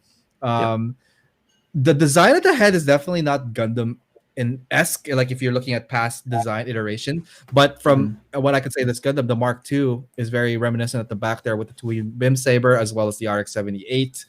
And then the standard V fin here for the cloth. That's from for the original final Gundam body. as well. Yeah. Yep. I would have preferred if they had this gun on it. What threw me off, I thought it was the silhouette as part of the whole thing back here. Like he's carrying like some kind of lance, but that's just the feet, which is again broken. If you're looking at the proportion, the knee bend is here, and then you're like, You love this image so much, the YouTube algorithm's gonna figure it out and notify Panda. Probably. Now, talking about El Gayam, let's talk about this guy here. Yeah, this is the same thing. Huh. Wow. You see, that's why, like, Yeah, I think his this is action like- poses are not very So they has the wings there, accurate. yeah. Like they don't show as much, right? The When you do like it's a hero pose, you very- get like Yeah, it's very 5-star story. Like I don't know. Like I think Nagano's designs are just so noticeable. You can, if you train your eyes a little bit and learn like what Nagano stuff kind of looks like, you can spot it anywhere. Yeah. These I elements. love this. It is really, really cool. No, don't get me wrong. Like it's a concept, and I'm viewing it from that. It's not supposed to be like a perfect picture or whatever, but like you could feel the creativity on this one, the signature, anyways. But will it fit a Gundam universe? That's another thing too, because like Sunrise, Bandai, and whoever else making these Gundam shows, they have their this mentality or this image that they want to portray that they could market, introducing a different shape or silhouette or like marker, like that would make your sales, from a sales perspective, like can you really digest this as a Gundam thing, right? it would be So, great anyway. if like if they would be on good terms. It would be great to have like a side series of kits. Let's say like the Nagano line or something instead of the Verka. You could get like the special like prototypes, something, Yeah, like, or I tell if there was like even a series just based on this, and just don't call it that, just use their concept. Cool, I'm down. That's it. Nice, more stuff Nice. here, and I think I got a Amazing. couple of left here, a little bit more defined. This is now like hard wow. lines. Someone build it now. Yeah, we need some L-Gymes though. We need some L-Gymes kits and Zeta for the backpack. And I have good news for you.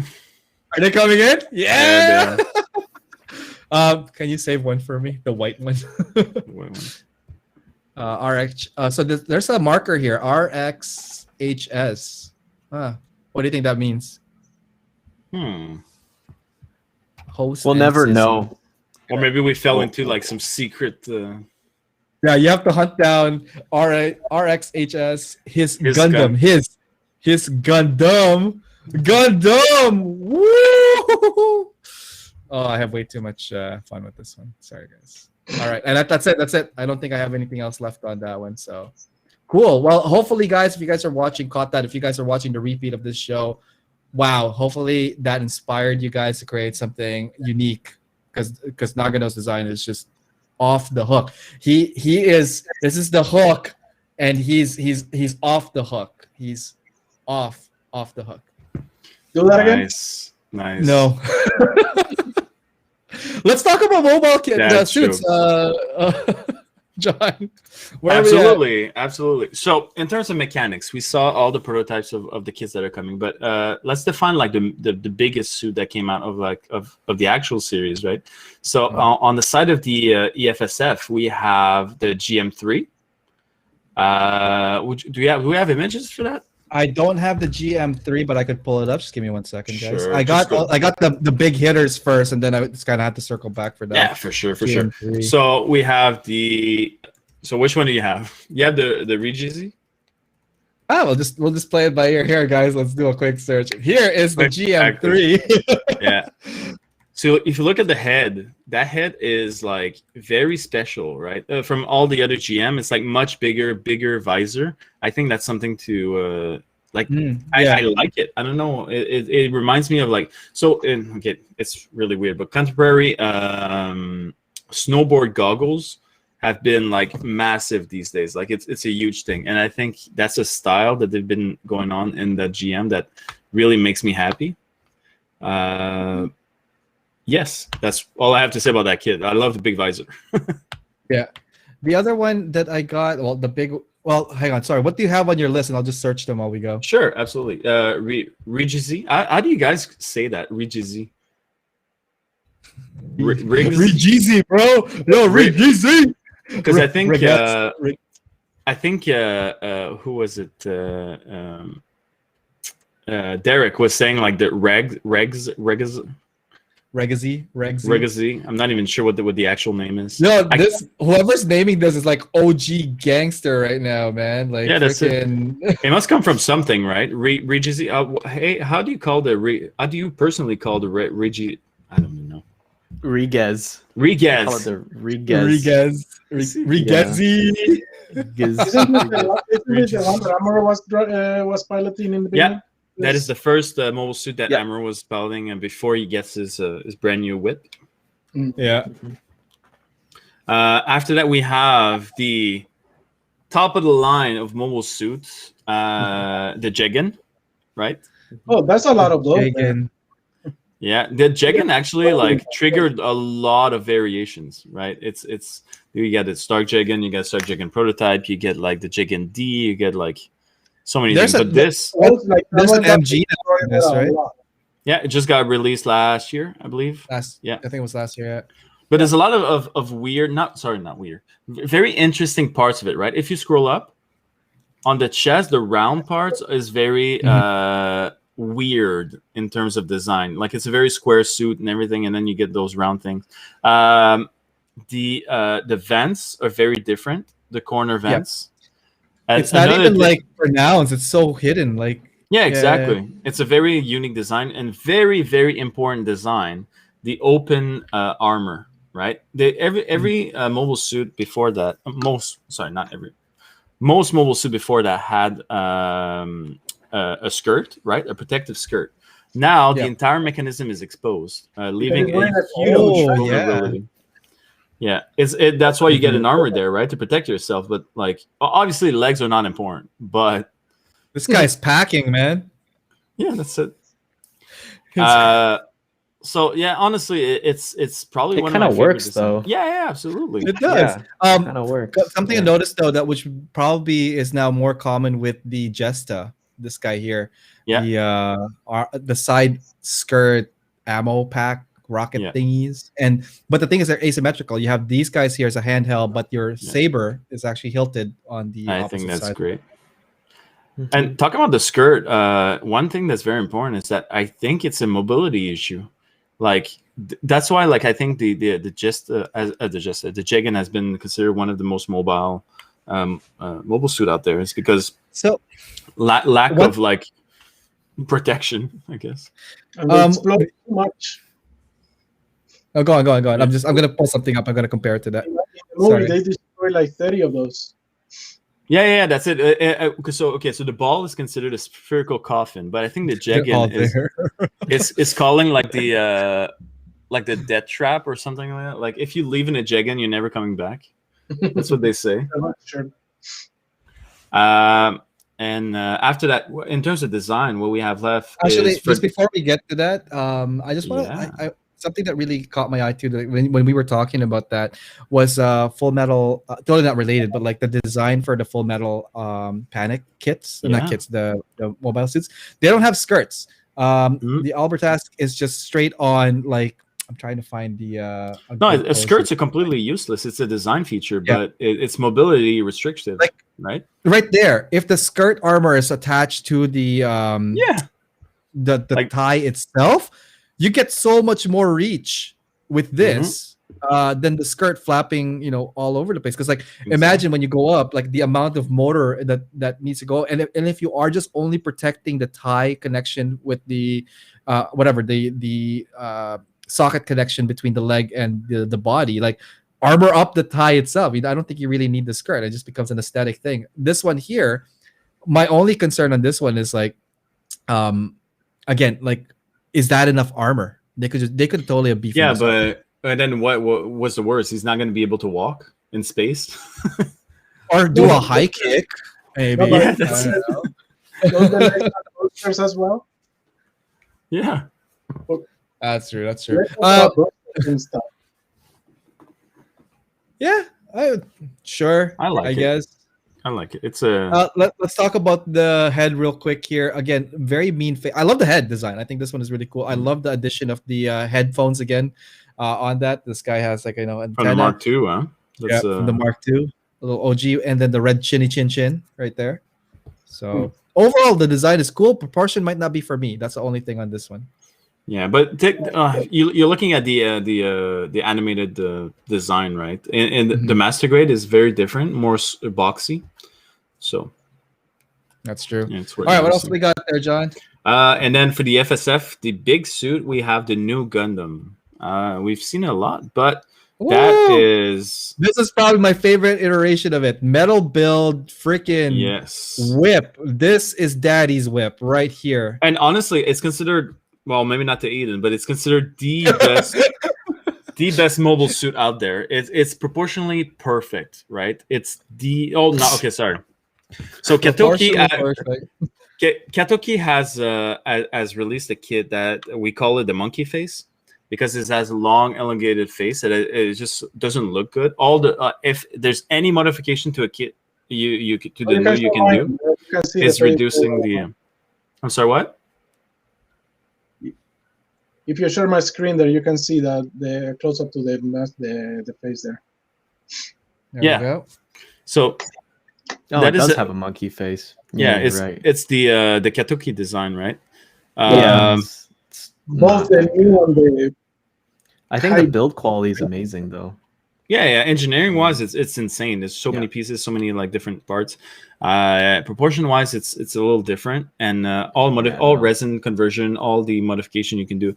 You shorten the face, you extend the waist, because you can see here, like just the chest is just a big block that's sitting on like the long legs. Head's too the big. legs are long, super long. Yeah. But it is still like the UC fans' favorite, right? Yeah, I think New Gundam. What is it? It's like the most popular Gundam design of all time. Yeah. Well, maybe not anymore with the unicorn, but I was just gonna say unicorn because like I have a feeling like the last couple of years unicorn has just been milked. Yeah, but that's the thing. They released like 6 unicorn and thousands and billions of copies, and they released but there's only one new Gundam. Technically, there's 2 new ones. And but the only new Gundam that they released that was fairly new is like freaking like a couple of $1,000 to own. Oh yeah, the metal structure. Yeah, I just looked yesterday. This like right before the show, I was looking for images, and the metal structure is going for in Amazon Japan, $3,500 Canadian. Woo! That's an investment. Without the funnels. So basically, in this picture, you see also the high new. That's supposed to be in a side store in a. So it's in a novelization of an alternative flow of events that occurred, right? That's it's when Char gets the Nightingale. Yeah, so basically, instead of Sazabi, Char gets the Nightingale. Instead of New, Amuro gets the Hainu. In this story, it's actually a different story. It's I cannot say her name. Beltochica's children. Belta Chica, OG gangster from the barrio. That's Char's girlfriend, right? In Zeta Gundam or something like that. And then they got married and they had kids and everything. So that's why I mean it's kind of weird because Hathaway's Flash has some of those things, and you know.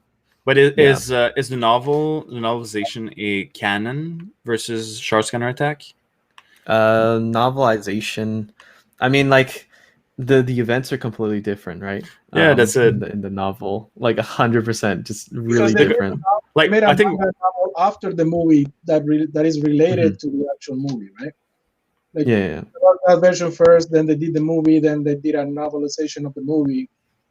There's like three different versions of that story. So from Neon, Belto Chica, yo, I want to set up this barrio, San Ese. Yeah, they are getting English releases. That's the worst fuck ever. So what am I going to do with my Japanese? So earlier, La barrio, para aquí. El barrio. Earlier, we were talking about the Moon Gundam, which is also another novel that exists. It's a Japanese manga. And the Vargwil is on the cover of this one. And a very important one is also, it's slightly unrelated to the show, but... Manzinger. Oh no. The pale. It's Is that the Pale Rider? Amuro's Oh. DJ. The DJ It's costume. one yeah. of the best. That's the yeah. red and white one, right? Like if it was colorized. What is wrong with you? The orange one. That's not orange. It's like red at best. I don't know. Anyways, I just want to show the Moon Gundam again. It's like it's there. I got this Moon Gundam, I believe, when I was in Vancouver at the time. So, anyways, lots of memories on this. Yeah. You had to anyways, come to our circling city back- to buy a Moon Gundam. Well, it was a good deal. I can't say no to a good deal, man. I can buy it anywhere. Damn it. I have Thanks, guys. somewhere in the backlog. I haven't done it yet. John, So- what else do we got on that one? That's EFSS maybe side, right? maybe the end of the story. Basically, that's very important, right? Yeah. Oh yeah. So basically, most they important yeah, first. that's it. What? Yes, go ahead. What? You I said moved first. to the Oh, screen. Nico. You're Here not we go. below me. So basically, the all the Federation goes to help Amuro to push back the asteroid, which it makes no sense. But then the new type powers appear, right? And then after that, Hold on. So, You're missing a little bit of. Sorry, not to interject, but absolutely, I want your actually, opinion. no, I'm actually, not gonna be actually guy. no, go ahead. So it's not just the Federation soldiers, Yes, right? that's it. What made it meaningful was the Xeon soldier dropped Mhm. everything to help as well, right? Because Because the they point realized is- that,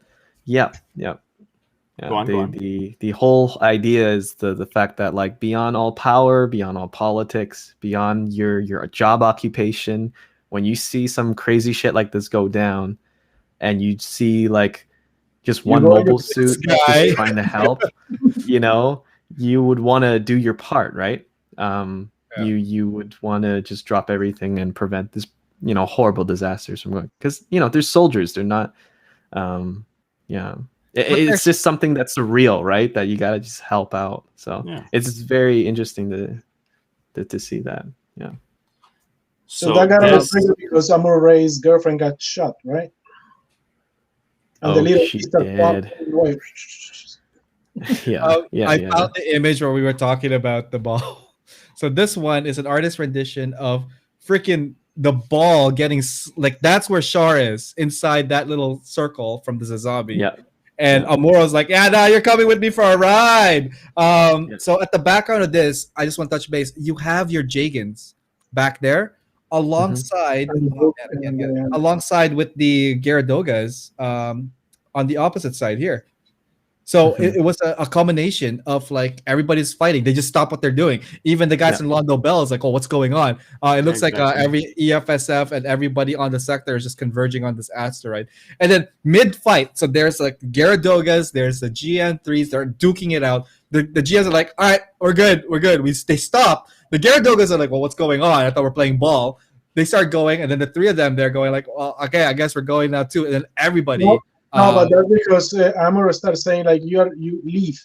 You're not. Yeah, he doesn't want him there. Like, yo, he's saying to them straight up, OG, yo, I got this. And he even pushed them out, right? Like he told them like your suits physically cannot handle it, right? And we see that a lot of like your Doga suits start exploding due to the heat temperatures, right? And it was actually crazy incredible too, because a miracle occurs, right? And at that instance, like Char knew he was wrong, because they were debating about the future progress of humanity, right? And Amuro's like saying like, yo, just let these motherfuckers sort their shit out. Like they'll like just try to be hopeful, because that's the only thing you can do.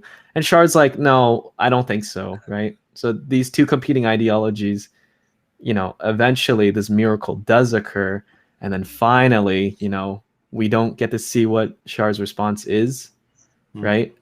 The new type thing just starts flying. Don't lecture me, and then he disappears. Yeah, don't lecture me. Oh yeah, he was crying about Lala. Yeah, kill her, don't lecture me, and then he disappears, and then Amuro's last words were "Mom," and boom, he disappears. Everyone's just. I know it was a really great ending, I love the soundtrack Aurora. Yeah. That's the sound name, the OST track name. It's called Aurora. You guys should listen to it. I'm on it. If you've seen the film. I'll fall asleep to it. Yeah, it's so I make sweet so love to it. ethereal, that experience. Yeah. Yeah, it was really Yeah, that's it. It's very philosophical as well. Like it brings you like a lot of like a not questioning, but like enlightenment. And I think what happens is that Char and Amuro are in like serenity in this moment. And something else happened is that it is still. You don't see Amaro at the end in peace. He just goes. He seems very stressed, and then he just disappears. Yeah, No, that's there's no dialogue afterwards. You just see like Captain Bright Noah just go like, "What the fuck just happened?" And the guy's like saying like, "Access is being pushed back. Like it's actually being pushed back. It's just moving out away from the world." Yeah, and we just hear that soldier. And credits start to appear, and you're like, "Oh." So one of the main question is what happens to Char and what happens to Amuro, right? They became soup. They became one with the Force. They became one with the Force. That's right. Do they? New types are what is it? Like that's why I say they're kind of like similar to the Force. Like it's like something that's not tangible, you know? Yeah. It's inside you. It's everywhere. You feel it. If they bring back Amuro or they bring back Char in like a future dumb series, like Unicorn 2.0 or something, I'm done. I'm like gonna check out. Well, they did the clone where we have full frontal. They did that. They appear as ghosts though in Unicorn. Yeah. So, have you guys seen Gundam Narrative? Like, yes. Have you guys actually seen the movie? Once, What is? I saw the Gundam with the most ridiculous gimmick ever. The one with a whole bunch of different hands, because that other guy. Well, the issue was like Gundam Narrative is like trying to explain what the new type is, right? Phenomenon is. Apparently, they are from another dimension, kind of thing, kind of like tapping its dimension levels between the thing. Like the moment you try to rationalize new type, like you've kind of lost its meaning. Your Force Ghosts. I like that. It's so stupid. Like Tomino's saying it's about humanity, and the guy who made Gundam Origin, he says it's about like class and division, right? And then Gundam Narrative's director is like, no, it's actually about lolly space girls that are from the fifth dimension. Like, it makes no fucking sense. It's the thing for me with narrative, and not to segue too far, is Gaia Gear. Yeah, I saw Gaia Gear. Neon Wave. I see you. Gaia Gear. What is that? Gaia Gear is like he's like a real clone, which makes Char's counterattack. Which I don't know. It makes Unicorn even more dumb because then it's like, oh, you have another clone. Oh, yeah. great. Here's another one. How many times are we gonna clone this dumb bitch until he kind of knows what's going on? Like I'm sick of it. We're gonna talk about Char clones in a second. So I think we have a sub-segment. I'm pissed off because nobody wants to clone me. Yeah. Everyone just wants to clone Char. We just need one. We just need one Amuro. But the narrative, the only thing really like the whole pilot's memory or like ghost in the shell kind of like thing on that one. I was like, when I first saw it, my reaction was like, oh shit. Spoiler guys. She's freaking dead and she's in the fucking machine, right? Like to me that was I like that idea. I don't care if it's a fanboy in me. I don't care if it's like it's so surreal that it's like I'd buy it. I would buy that idea because if you've seen IBO, for example, like one thing that kind of ties in between the two, and totally, even though they're not really in the same universe, is like, again, spoilers for IBO fans. When Mikasuki died, he was still fighting. The Barbados was still fighting, and did his brain get downloaded into the Barbados? And like they think his core. The Barbados, the Barbie, this guy in Barbados, fuck off. Did his memory go in there? Because like the Bale system, the Bale Gundam also had that, the system that recorded all of the pilot's, movements and all that stuff. In essence, mostly. Like the soul, right? He set that up at the end. When he got into the suit, and then they cut his head off. So. Hit that twice. But the thing is, like, that's not where probably the computer is. It's probably still inside the cockpit or whatever. Anyways, narrative. Again, I think that was an interesting twist. I didn't care much about what it is. It's definitely like one of those like shows that are like just milking the unicorn thing. But the ending of it and the ending was like, yeah. Well, it's an anticlimactic, but. My brain hurts. The unicorn being in storage and yeah. John, where are we at? Currently, I mean, I have ended the show. The Char's counterattack review. Now, basically, so we did the review of the EFSF suits. We can do a review of the Neo Zeon suit, one of the most impactful mobile suits, because traditionally a lot of people like they like bulky suits, right? So first bulky suit we have the Gyaradoga. Gyaradoga do we have? That's the Jack Doga. Oh, so Gyara. I do have the Gyara. My bad. Like I don't know. No problem. Yeah, exactly. That's awesome. This one I love this. So this is a really grunt cool. suit. This is the iconic grunt suit, right? And it has, like, if you look at the helmet, it has a lot of influence from German infantry. It's very a lot of Japanese mechs have a lot of influence from Germany. Actually, like it's just like a. The thing about it is that I thought this was like a unique suit, and then I saw that it's actually a mass-produced one because it has a lot of detail and a lot of like gadgets to it. So I would never think that this was an actual mass-produced one, but it is, right? I just want to circle back to Riot's comment here. I mean, in Amuro, they use his battle data and put it into the bio crossbone. Yes, the crossbone one is correct, and it's placed in mobile suit. You kind of call it a clone of Amuro. Yeah, so if you're recalling the battle tactics of someone else, like technically the soul and the essence still lives on. So that is really cool on that. Good point. If you think narrative was wait till you see Twilight Axis. The novel's better. Yeah, no, I remember seeing Twilight Axis. Oh my god, that Tristan. Don't get me started with that one. So Gyaradoga, like just circling back on the mobile suit, it has some really cool shields on both sides. So they have like this right hand with spiky things, the very asymmetrical, again, very Zeonic, but the shield carrier of with the rocket, the handheld propelled rockets was pretty cool. Big boy, this thing is like a freaking trooper, man. In terms of how can I say the of the model kits. So if you look at the orange parts, the energy tubes, these are rubber, unpaintable rubber. I know the master grade unpainted rubber is It's one of the downside of that kit. But otherwise, like honestly, it's a great kit. It's a solid kit. You replace that with base pipes, you're good to go. Get like one of those 4 I think the high grade version of this kit is actually really it's much better than the master grade, I think, because it's plastic.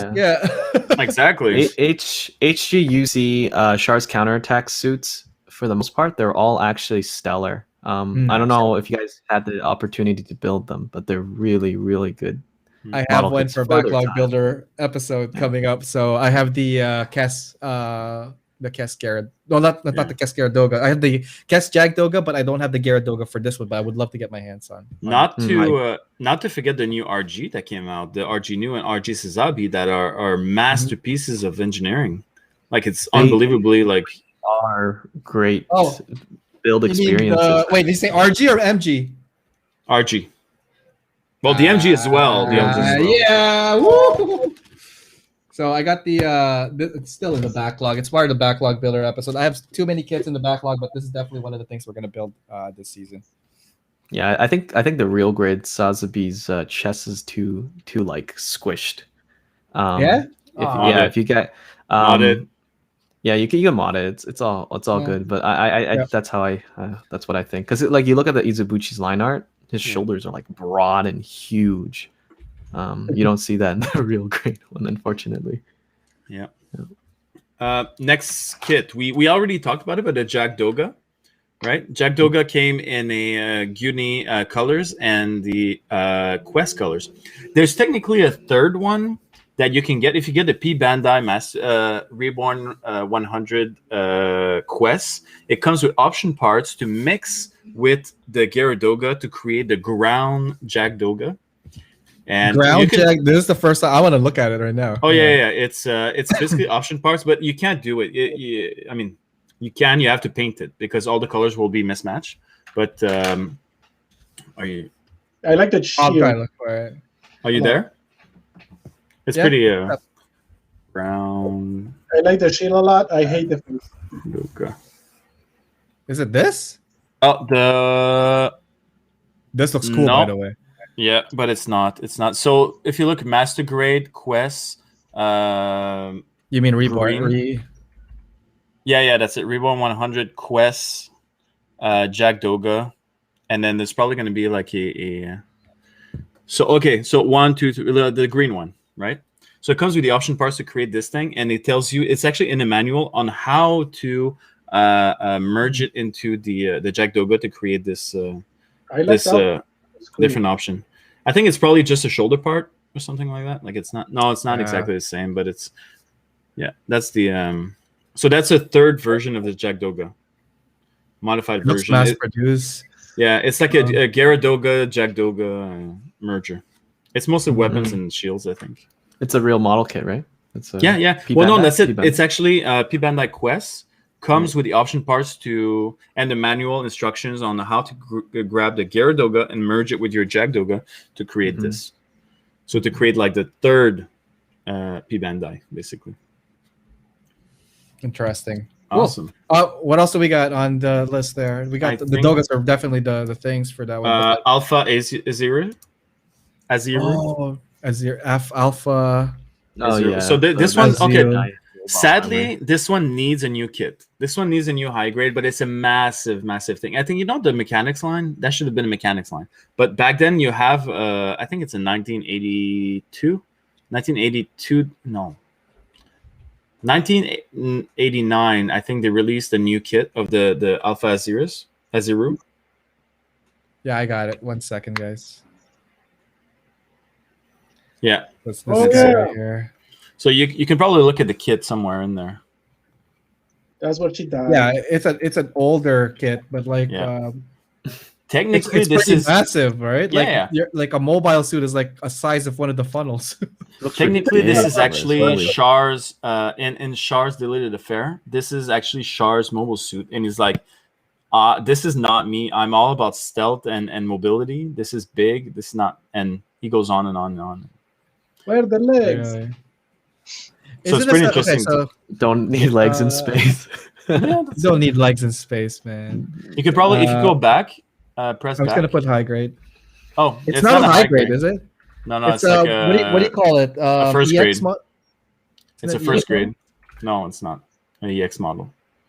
It's a first grade. Yeah. Yeah, Oh, exactly. shit. So that's the Okay. box. That's the Oh, one. it's not first grade. It's like old high grade. It's Yeah. the old high grade line. Used to Oh be my released God. based on the wherever the show came out of is No, before that's HGUC. I think is that a 1 to This is 400 painted scale. I think Yeah, so they 400. released another one. I think it's resin. I'm not 100% sure. So in this, the 1 to 400 line, there was the Big Zam, there was the Queen Manta, and there was the Alpha this Azir. is bad. So this is actually really fucking rare. You don't understand how rare this is. Yeah. The 1 to 400 is incredibly rare, but it's probably also shit because it's like 20 years old, right? 20-year-old design. It's just Yeah. static. Yeah. It's just It comes But with it- 3 kits technically. Yeah, that's 3 model kits. but like take a look at the size of this thing. This thing is massive. Holy cow. yeah. Cool. All right. Let's Oh, no get grade. going. That's a better way to describe it. NG, yeah. Awesome. And after that, the top of the line, the Sazabi, right? We talked about the Sazabi? I don't think we did at all. No, But, like, quickly. Yeah, that's it. We didn't talk about like the. So this is the Katoki design. I love it. Oh well, technically it's been announced with photo etch parts, and that's about it. this Oh, is metal just a parts nice- as well. Yeah, this is just like a Yeah. just Yeah, if you don't know what a Sazabi is, yeah. It is. It is. I I think don't know, man.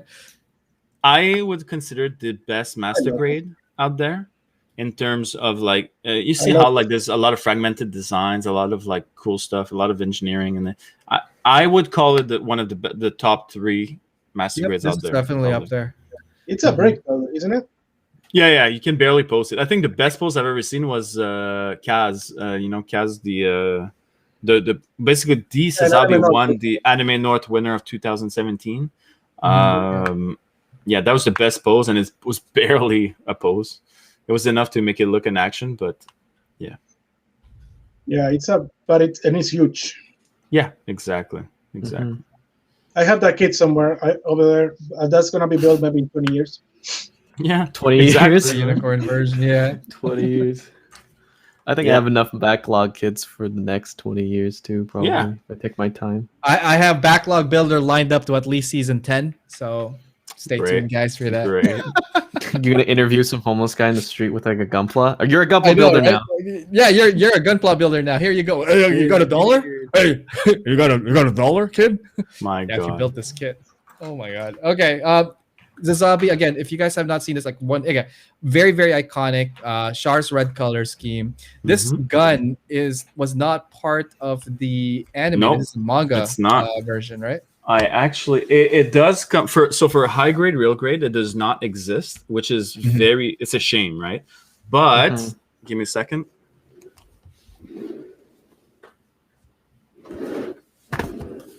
So there's a magazine that came out in 2020. So you can get this kit, right? It's the long rifle. It came out for the Moon Gundam, but it's actually the original long rifle. Unfortunately, it's a high grade, so you can't fit it on your real grade unless you modify it a lot, because otherwise, the detailing are going to be like slightly off. But is it plastic? It's plastic, right? Yeah, it's all plastic, but it's very rare. I think it goes for $50 these days. Yeah, I'll give you 10 next shipment, John. We have a few at the shop, except like nobody wants to buy it because. Put one aside for me. I'll take one of those. Awesome. Again, Sazabi. What do you guys think of this one? I know Hayden likes the Sazabi. Looking at I do. I do. Yeah. I love these two designs very much. But Bandai has never made a rendition that I really liked. Yeah, that's what I was about to say. So this is the Katoki design, right? How do you feel about first how do you feel about the Verka design, the original master grade design, and the real grade design? So for Sazabi, the real grade design, the chest is too small, like I implied, like I said before. It's just too squished. It looks really weird. The Verka design has a lot of these like silver border like panels that kind of segregate into infinity, and it's just like a fucking mess. I don't like that. So you're talking about like, let's say like if you look on the foot right now. Yeah, if you look at this one right here, what I really don't like is the kind of you see the flap that kind of opens in the shoulder, broad shoulder piece. Yeah, there's like that silver kind of like inner detail. Oh yeah, like an inner frame right? structure. Yeah, like I understand they're trying to create a complexity, but it's also I think it's a bit too much for my taste. And I think the chest piece in the center doesn't protrude out further enough. And I think that the chest also in this case is also it's still too small. It's not wide enough. It's not wide enough. Yeah. I mean, there's a couple of designs here that I'm like, okay, I think it's also over exaggerated. I mean, for the wow factor, silhouette factor, like what you mentioned, that's probably what they were going for, especially with Kadoki and this flashy flash, whatever. But like some of the concept designs of like this, like I've seen older sketches of this before concepts, and they look really really good too. So yeah, it's a very like modern attempt, but of like Sazabi, because I know the Sazabi's original design is really bulky. And it's not a modernist approach to it, right? It's more for animation. So if Katoki is meant to kind of like illustrate a type of realism to it, right? So now I realize I would hate the Sazabi if it was real, if this is what realism looks like, right? But I'm pretty sure there's. It does. For me, in terms of on my personal taste, it has everything that I like. Yeah. Like the bulk. The hatches, everything, the armor exposed like that, kind of lining, all the business of it, that's stuff that I like. That's something that I love about this one, is that it has that on the Mhm. design. That's the Verka version, right? The one you have there. Yeah, I think the Verkaz news heads is again like there's that monkey thing, and then there's Yeah, it's just the that heads. is too that is big. true. It's a bit Compared stretched, to the like chest. upwards. Yeah. But I no, like the the heads to faces. be a lot more smaller. Yeah. Yeah. The new face should be Verkaz big. shortened, and also the waist, right? The waist should be extended up. What, Because right now, why don't you just replace it with the other one? What is the proportion of the previous master grade, the 1.0 new, fit this one? oh, it's Would not. that- would that It's affect it? way too old. It's You think? yeah. It's just yeah. a head, though. It's like a helmet. Oh, the head. Oh, the head Just itself. the head. Well, Replace it. Pop it in. Pop it this guy. if you look at the high new head, it's actually more narrow and Oh, Slightly that one- elongated. that one It's is very small. elongated because It it's is as well. fundamentally a different design. Thicker Yeah. thighs too, right? So the Exactly. Verkad High New did a better job than the High New 1.0 MG for sure. Just want to say a big shout out to Riot. He just resubscribed for another month subscription over at Twitch. So thank you for that, Riot. Your support has been amazing. This is now his 4th month streak in subscription for the shows. So, oh man, thank you. Just want to say that. So thanks, Riot. Nice. Thank Thank you. Guys, thank you. Thank you. Thank Thank you. Hey. All right, John, let's where are we at Yeah, now on this one? Let's keep absolutely. going. World Yeah. event mostly, right? Mhm. Do we have any world event related? Is what's happening in Izubuchi and in Tomino's life these days? Like after, like, how did it influence the world? Right? How did the The legacy. Char's counterattack? Legacy of this is- Yeah, the legacy of Char's counterattack. Actually, the reception in Japan was like very awkward. Like, I think Ano, he was like in that book that we were talking about earlier. There is a book out there called Char's Counterattack Fan Base or fan book, and it's just a compilation of a bunch of people in the industry talking about Char's counterattack. So it's I remember it's like Otomo was talking about it. And I think the guy who made who directed the second Pat Labor movie was also there. So he also did Ghost in the Shell as well. And then Ano Jesus. Hideaki, the guy who did Evangelion, is also in the book. And they were talking about Char's counterattack.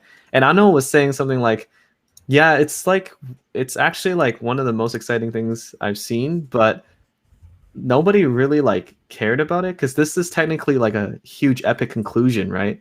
And then The final battle between it's exactly. it's basically long time toughest rivalry, right? Because right after Char's counterattack, they wanted to make F91, but at the time they didn't realize like they could just create alternate universes. So what they decided to do was make F91 so far out into the future that the events in Char's counterattack have no relations at all to F91, right? Yeah, the future, yeah. Yeah, so it's kind of them saying in a way like this is done. Tomino's chapter of Gundam is done right at this point, right? But I think that's one of the reasons why I distaste Unicorn, right? As I said, it try to continues the thing, but it's by reviving Char back into the fold. Yeah, like Yeah. that. Like okay, sure, like you can write a story like that, but like I feel like the main point was already established that exactly. humanity's future is a hopeful one, right?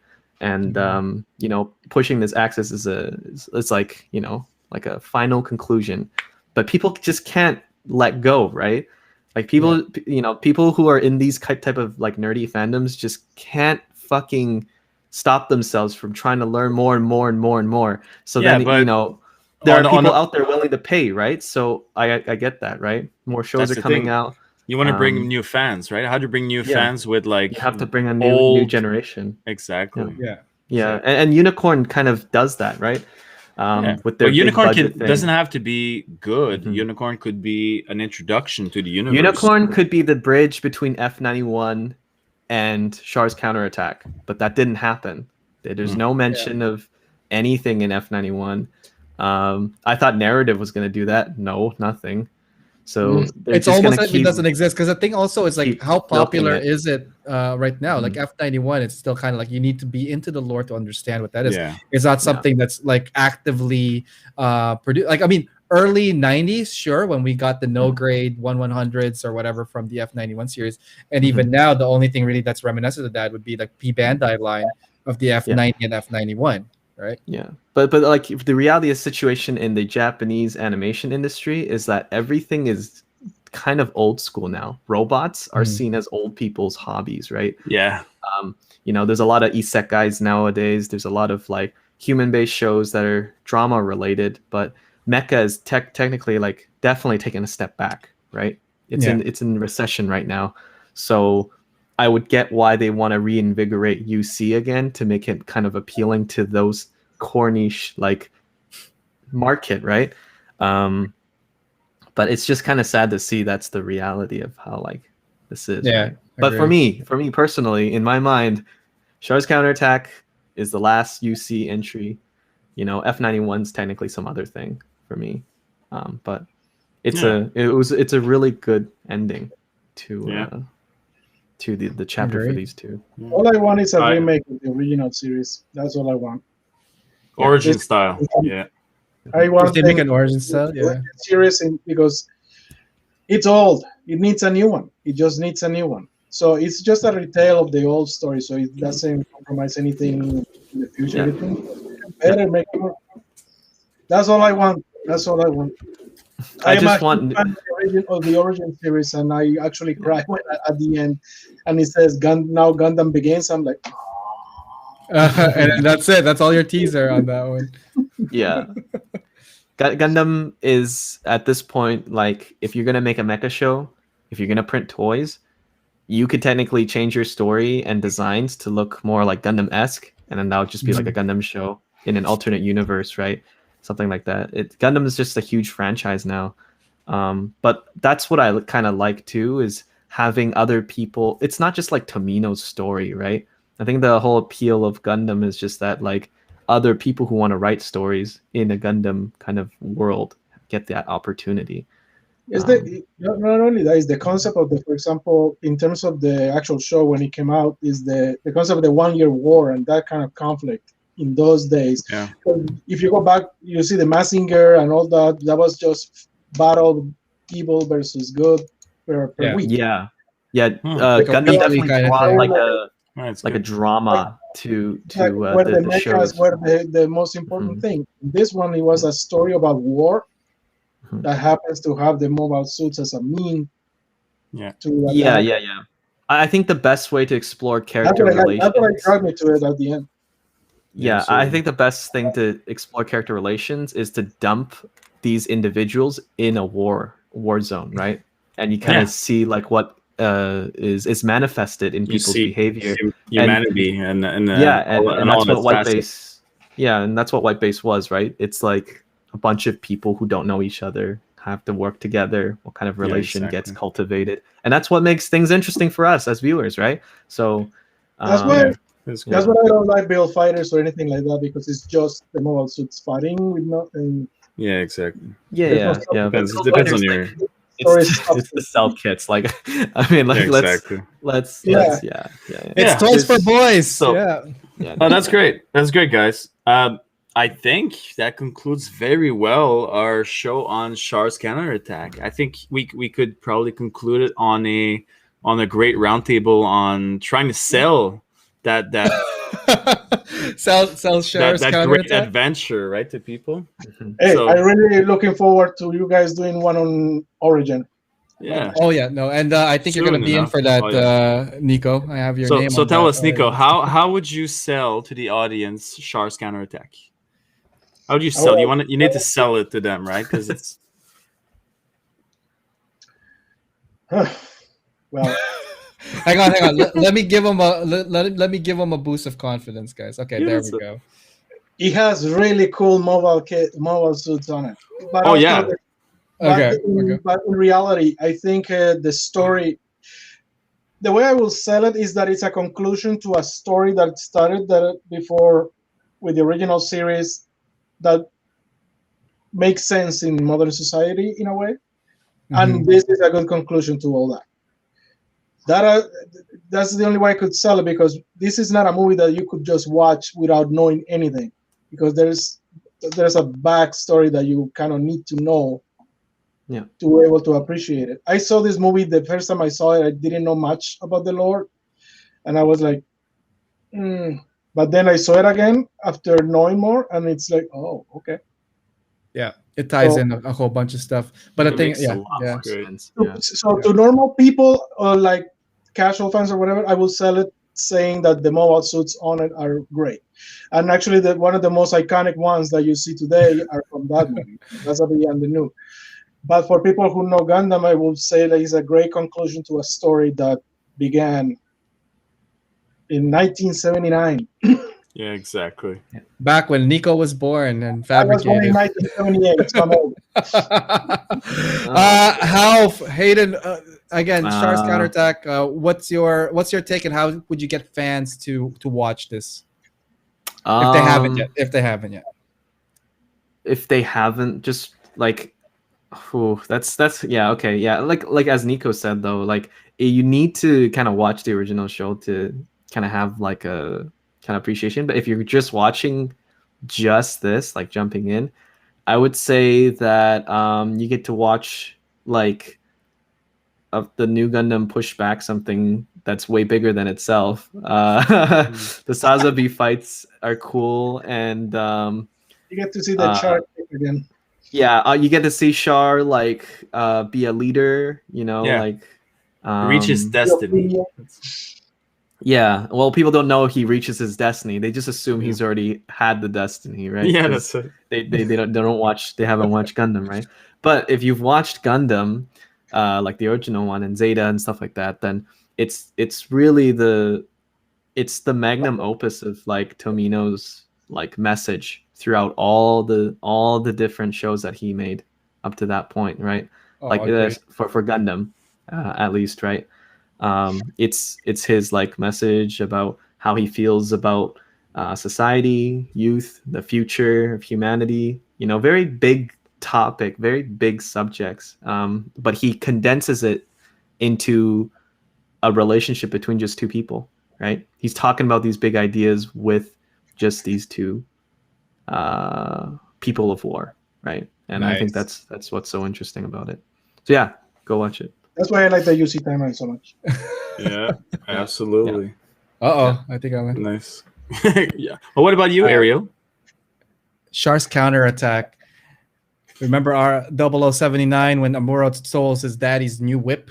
Well, guess what? This time around, Amuro is the daddy, and he has a new whip. Jesus.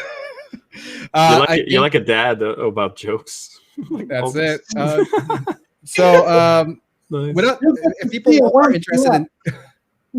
people are interested in watching some really cool fight scenes in space with giant robots, a questionable good guy, questionable bad guy, everything in the middle, kind of, it's just a gray thing that has like the lore of Gundam essence in it. I think it's a really good a really good movie to check out if you haven't, or if you're just getting into the Gundams.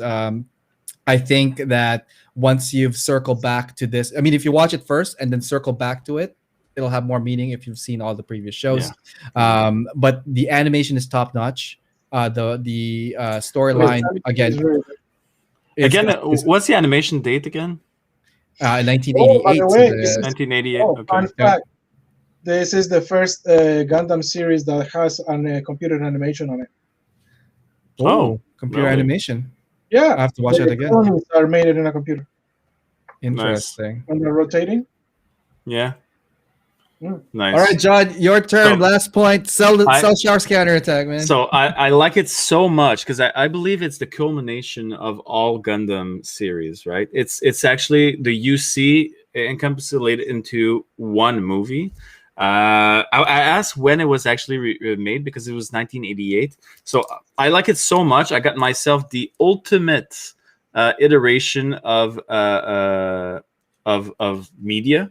is the It remastered. looks sealed.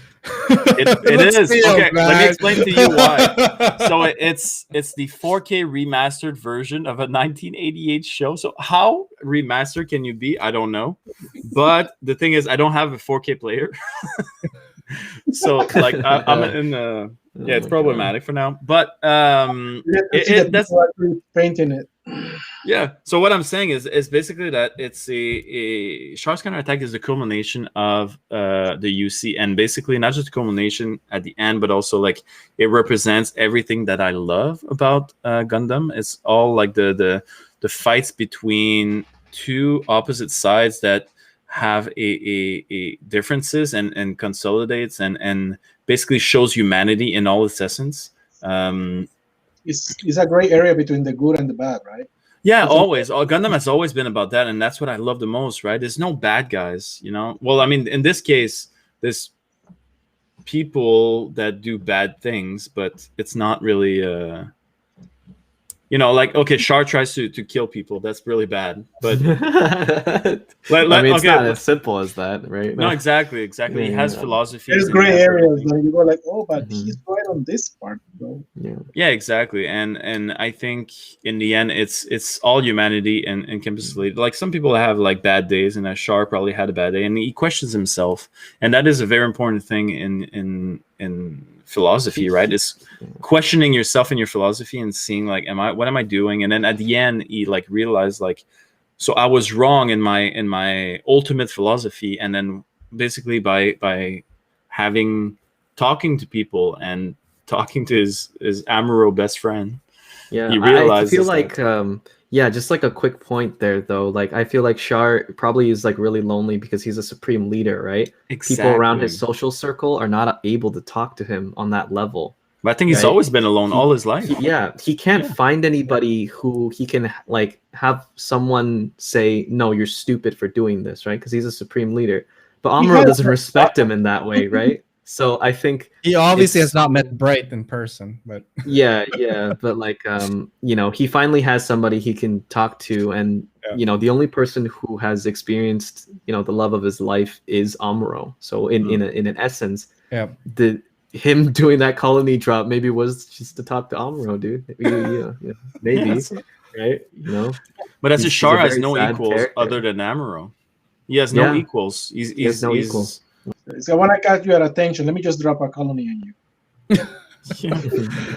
Awesome. Well, good points, everyone, all around. Before we go to our final things, I think I just want to thank our sponsors here and our partners of the show. Guys, if you are looking to check out some communities about Mecha, Gundam, and everything in between, check out Side 6. Side 6 at Facebook/group/Side 6. We're always active and looking to connect with people that are like-minded, that are into the same hobby. And hope to chat with you guys there. Don't forget to check out MSMN Studio if you're looking for Gundam model kits, tools, materials, and again, everything in between. Another fun shop to check out, msmnstudio.com. Follow them on Facebook and on Instagram. That's a nice background, by the way. It is. I like. Oh, yeah, the EFSF new Gundam right there. Awesome. Yeah. And lastly, guys, this show is also partnered with USA Gundam Store. So check them out, guys. USAGundamStore.com and save with my discount code AOMECHA10. And lastly, some updates for you guys. AO Mecha Live is returning April 5th. That's the current tentative date of Backlog Builder, followed by Feature Builder and everything else in between. I keep saying everything else in between. There's a lot more things to come, so stay tuned on that. Can't wait to go back to stream. But yeah, guys, thank you so much for joining us, Nicholas and Hayden. Where can people find you guys? Let's start with, because there's so many people here. Nicholas, where can people find you most active in your work and whatnot? I'm mostly on Instagram and Facebook. In Instagram, you can find me on Nico Tejada 78. Nico Tejada 78. I don't have you here. Oh my god, hang on. Instagram. And this is how we're ending it. But if you follow groups like the GUNPLA network, you will see me posting there like a lot. What's that? And in Size 6. Follow Size 6. Nico Tejada, is it 78? Yeah, there we go. Yeah. Nice. There you go. You misspelled my last name. You misspelled my last name. That's not Oh, no, that's not correct. Oh, It's okay. Close, Yeah. close. I think you can type Nico Gundam on Instagram. yeah, definitely- exactly. some sort of picture that I posted. It will appear. I post a lot. Yeah. Sorry, but yeah. Yeah. Well, there, nailed it. Last minute. Yeah. Anyway, Amazing. Hayden, returning guest again. Thank you again for joining us tonight. Where can they find you most active in? I have my Instagram at @heyhey_BC, and I also have a YouTube channel where I built at Gear Doga. So actually, go check that out. It's Hey Hey Workshop on YouTube. Mhm. Just type that in. Type Gear Doga, and you'll find it. So peaceful, Yeah. so much serenity. I know it's so. I love your voice, by the way. I don't know if I've said Yeah. that to you, but yeah. Yeah, Like- like the tagline is like, you can use super glue, you can use cement, whatever you like. There's no good way, there's no bad way. And I was like, oh my god, Right? it's And such Yeah, just have that playing in the background. It's looking great. Oh man. And then John, some final words for our fans today. Oh, Why thank can't we find you. Thank you for listening. Thank you for being there. Thank you for supporting us. And thank you for